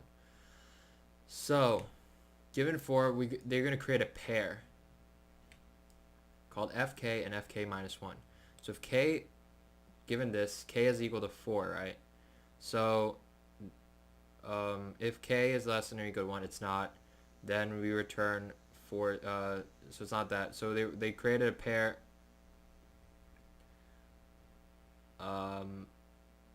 Ij is now equal to so they create a pair of integers of 4 minus 1, which is 3. Okay, so they call fib3 fib, so then now they call linear fib3, right? So they call linear fib3. It's not okay, so then they call 2 k equals a 2, right? Fib carry k equals a 2. And then after that they call it again. So fib k equals a 1. Once k equals to 1, what does it do? It returns 1, 0. So this becomes 1, 0. Okay. Okay, it returns 1, 0. Okay. Then I and j is equal to 1 and 0.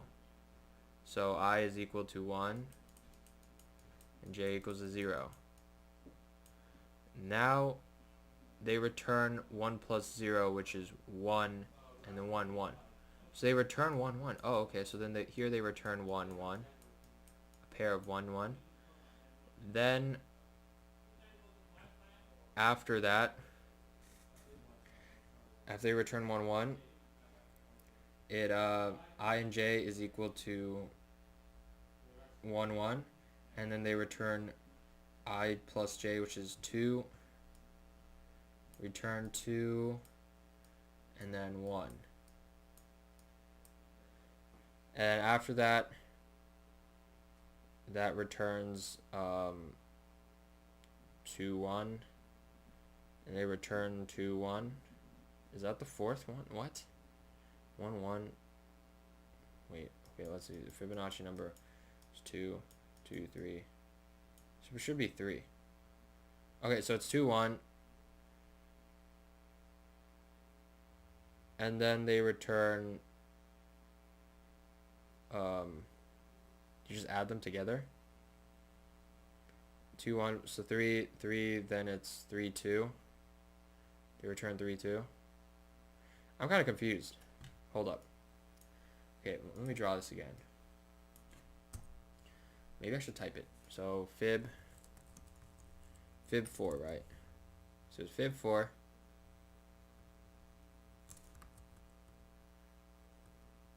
Oh my god. I can't select this? Oh my god, okay.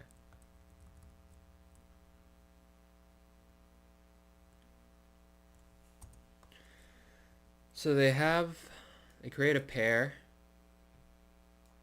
Okay, I'm gonna type it.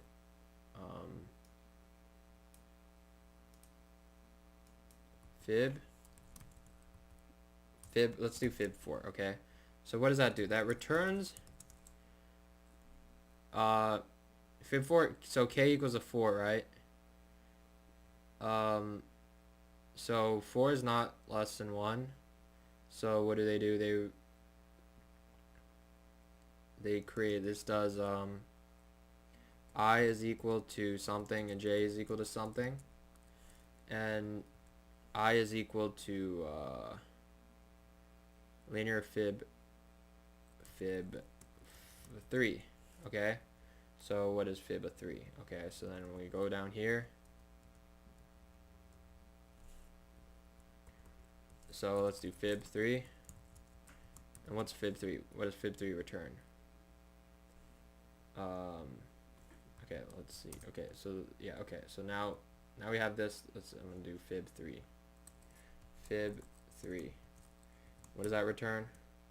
That returns I is equal to fib 2, I think. I and j is equal to fib 2. Yeah, then what does fib 2 return? I and j is going to equal to fib 1. And what's fib 1 going to return? Fib 1 is going to return 1, 0. Okay, so fib 1 returns 1, 0. Okay, so what does that do?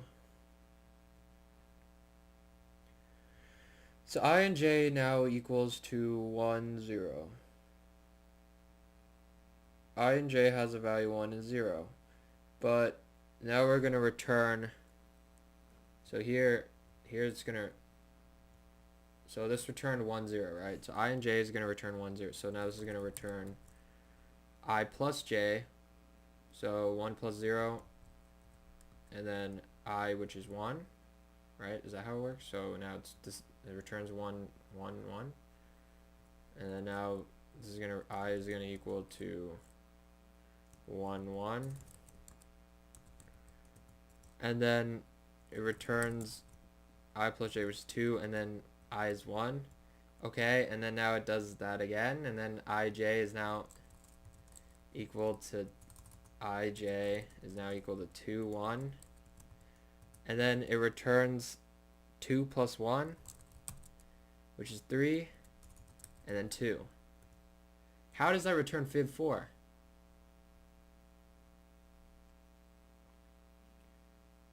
Computing the case for using linear, this return more efficient than binary recursion.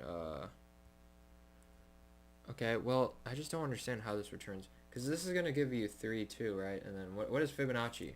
1 1 2 3. Oh, so the fourth element is 3. Oh, so it's I. Oh, okay. Oh, that's cool. That's a cool way to do it. All right, I hope you guys understand what's going on. So it does one, so they created a pair, right? Which is like,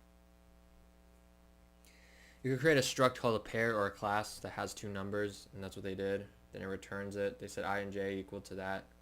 I think I went over it pretty well, but I don't know.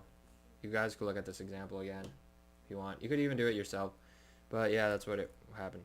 Okay, there's something called multiple recursion also. So generalizing from binary recursion, you could use multiple recursion when a function may make more than one recursive call, with that potentially have more than 2. So one of the most common uses of multiple recursion is used when you want to enumerate various configurations to solve a combinatorial puzzle. So if you want to create all instances of summation puzzles, so pot plus pan equals pib. What? Dog plus cat equals pig. Boy plus girl equals baby. Okay, to solve this puzzle, you have to assign a unique digit to each of the letter in order to make the equation true. Typically, we solve each of a puzzle by using our human observations of the particular puzzle we are trying to solve to eliminate configurations, possible partial assignments of digits to letters until we can work through feasible configurations left, and testing for the correctness of each one. If the number of possible configurations is not too large, however, we can use a computer to simply enumerate all the possibilities and test each one. So we've done that before, except we use loops. You just have a certain number of, like, so many nested loops. Without employing any human observation. In addition, such an algorithm can use multiple recursion to work through their configurations in a systematic way. Show pseudocode for an algorithm to keep the description general enough to be used for other puzzles. The algorithm enumerates and tests all k-length sequences without repeating the elements of a given set U. So to build this, you have to build a sequence of a k by the following steps.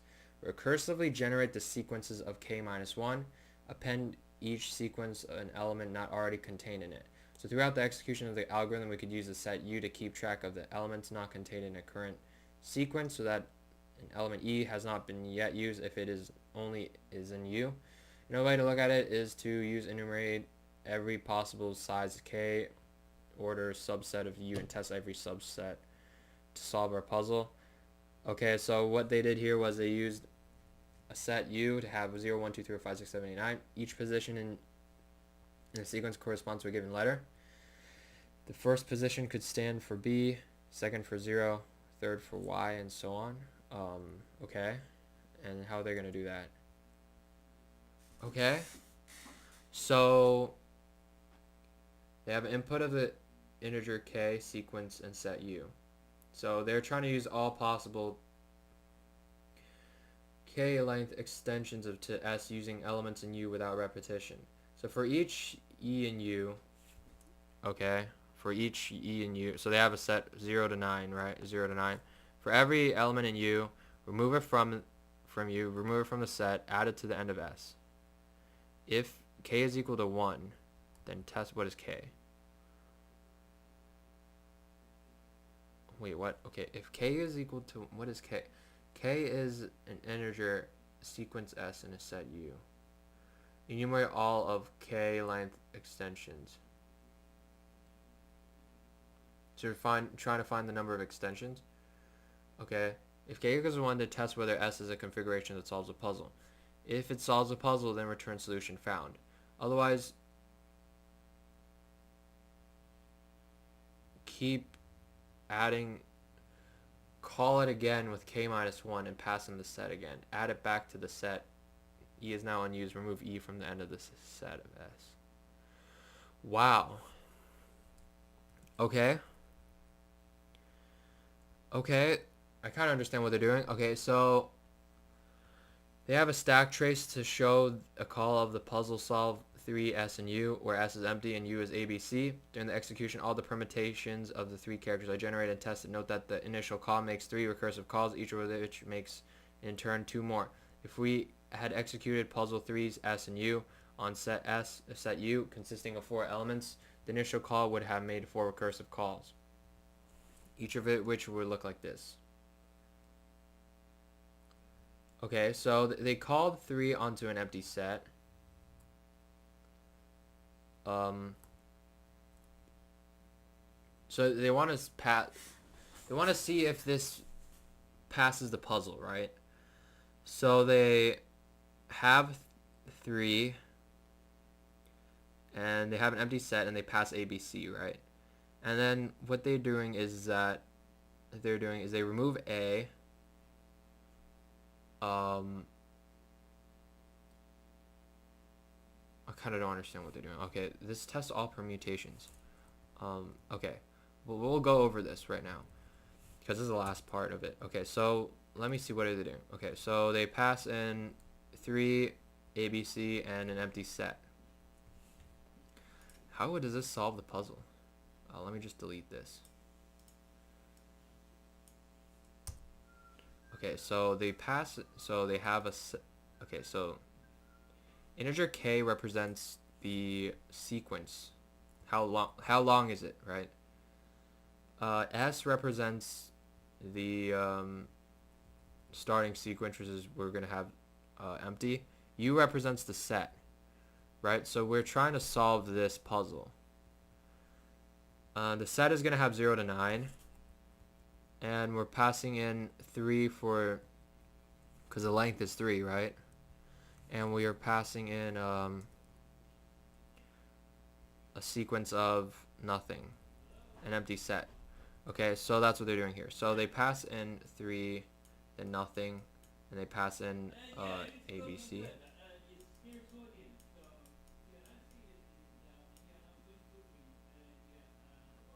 So what does that do?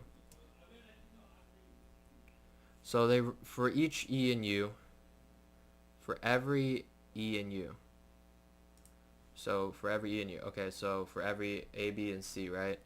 Remove A from U, so A is gone. Add A to the end of S. Okay, so A is going to be in this set of S. A is going to be in the set of S. If K is equal to 1, which it is not, K is equal to 3, then test whether S is a configuration that solves the puzzle. Does 3A, B, C solve the puzzle? 3A, B, C. 3A, B, C.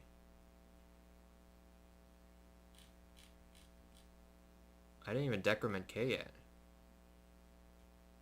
Oh, K is not 1. Okay, so... Oh, okay, my fault. Okay, so we add it to the end of S.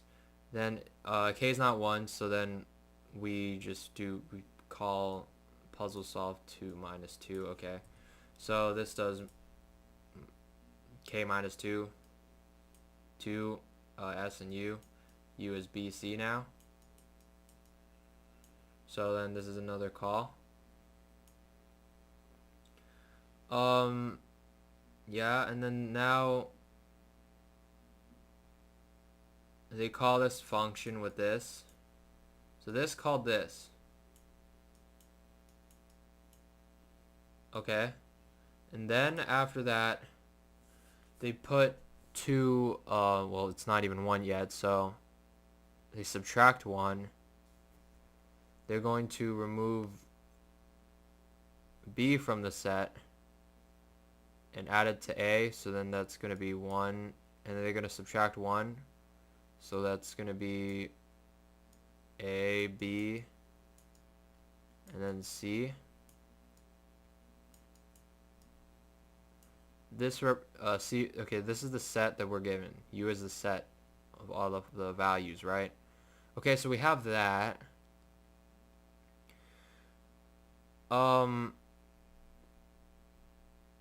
Okay.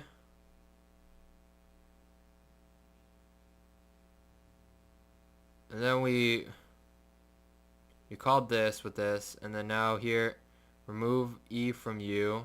Okay, so C is gone. We add it to end of S. A, B, C, does this work? If K is going to test whether it works. If it solves the puzzle, then return it. Otherwise, we call this again. No, it doesn't do that. So we call this again with 0. Okay, so now K minus 1, 0. This now has A, B, C, and then U is now empty.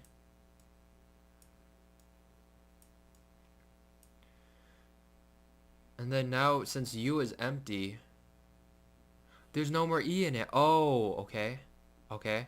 Now we add E back to U. Add E back to U. What was E? We don't have an E. There's nothing in here. So add nothing back to U. Okay. Remove E at the end of S.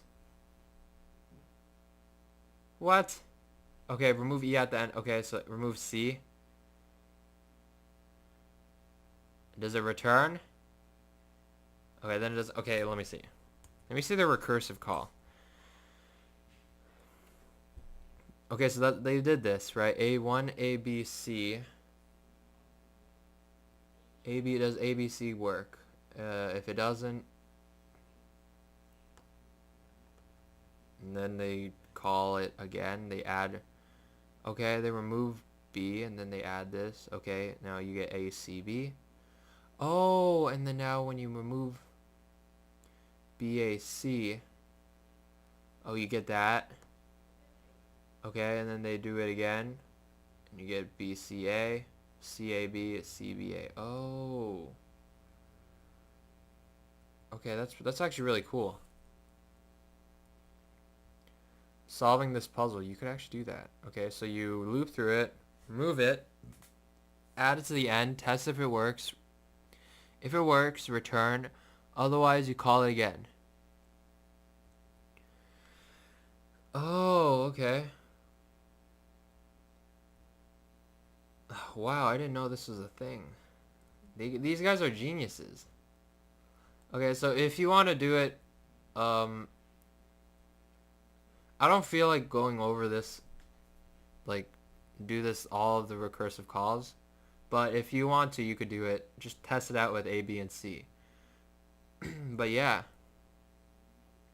Just rate, comment, subscribe. That was pretty much it. I might do exercises soon. I'll see you guys.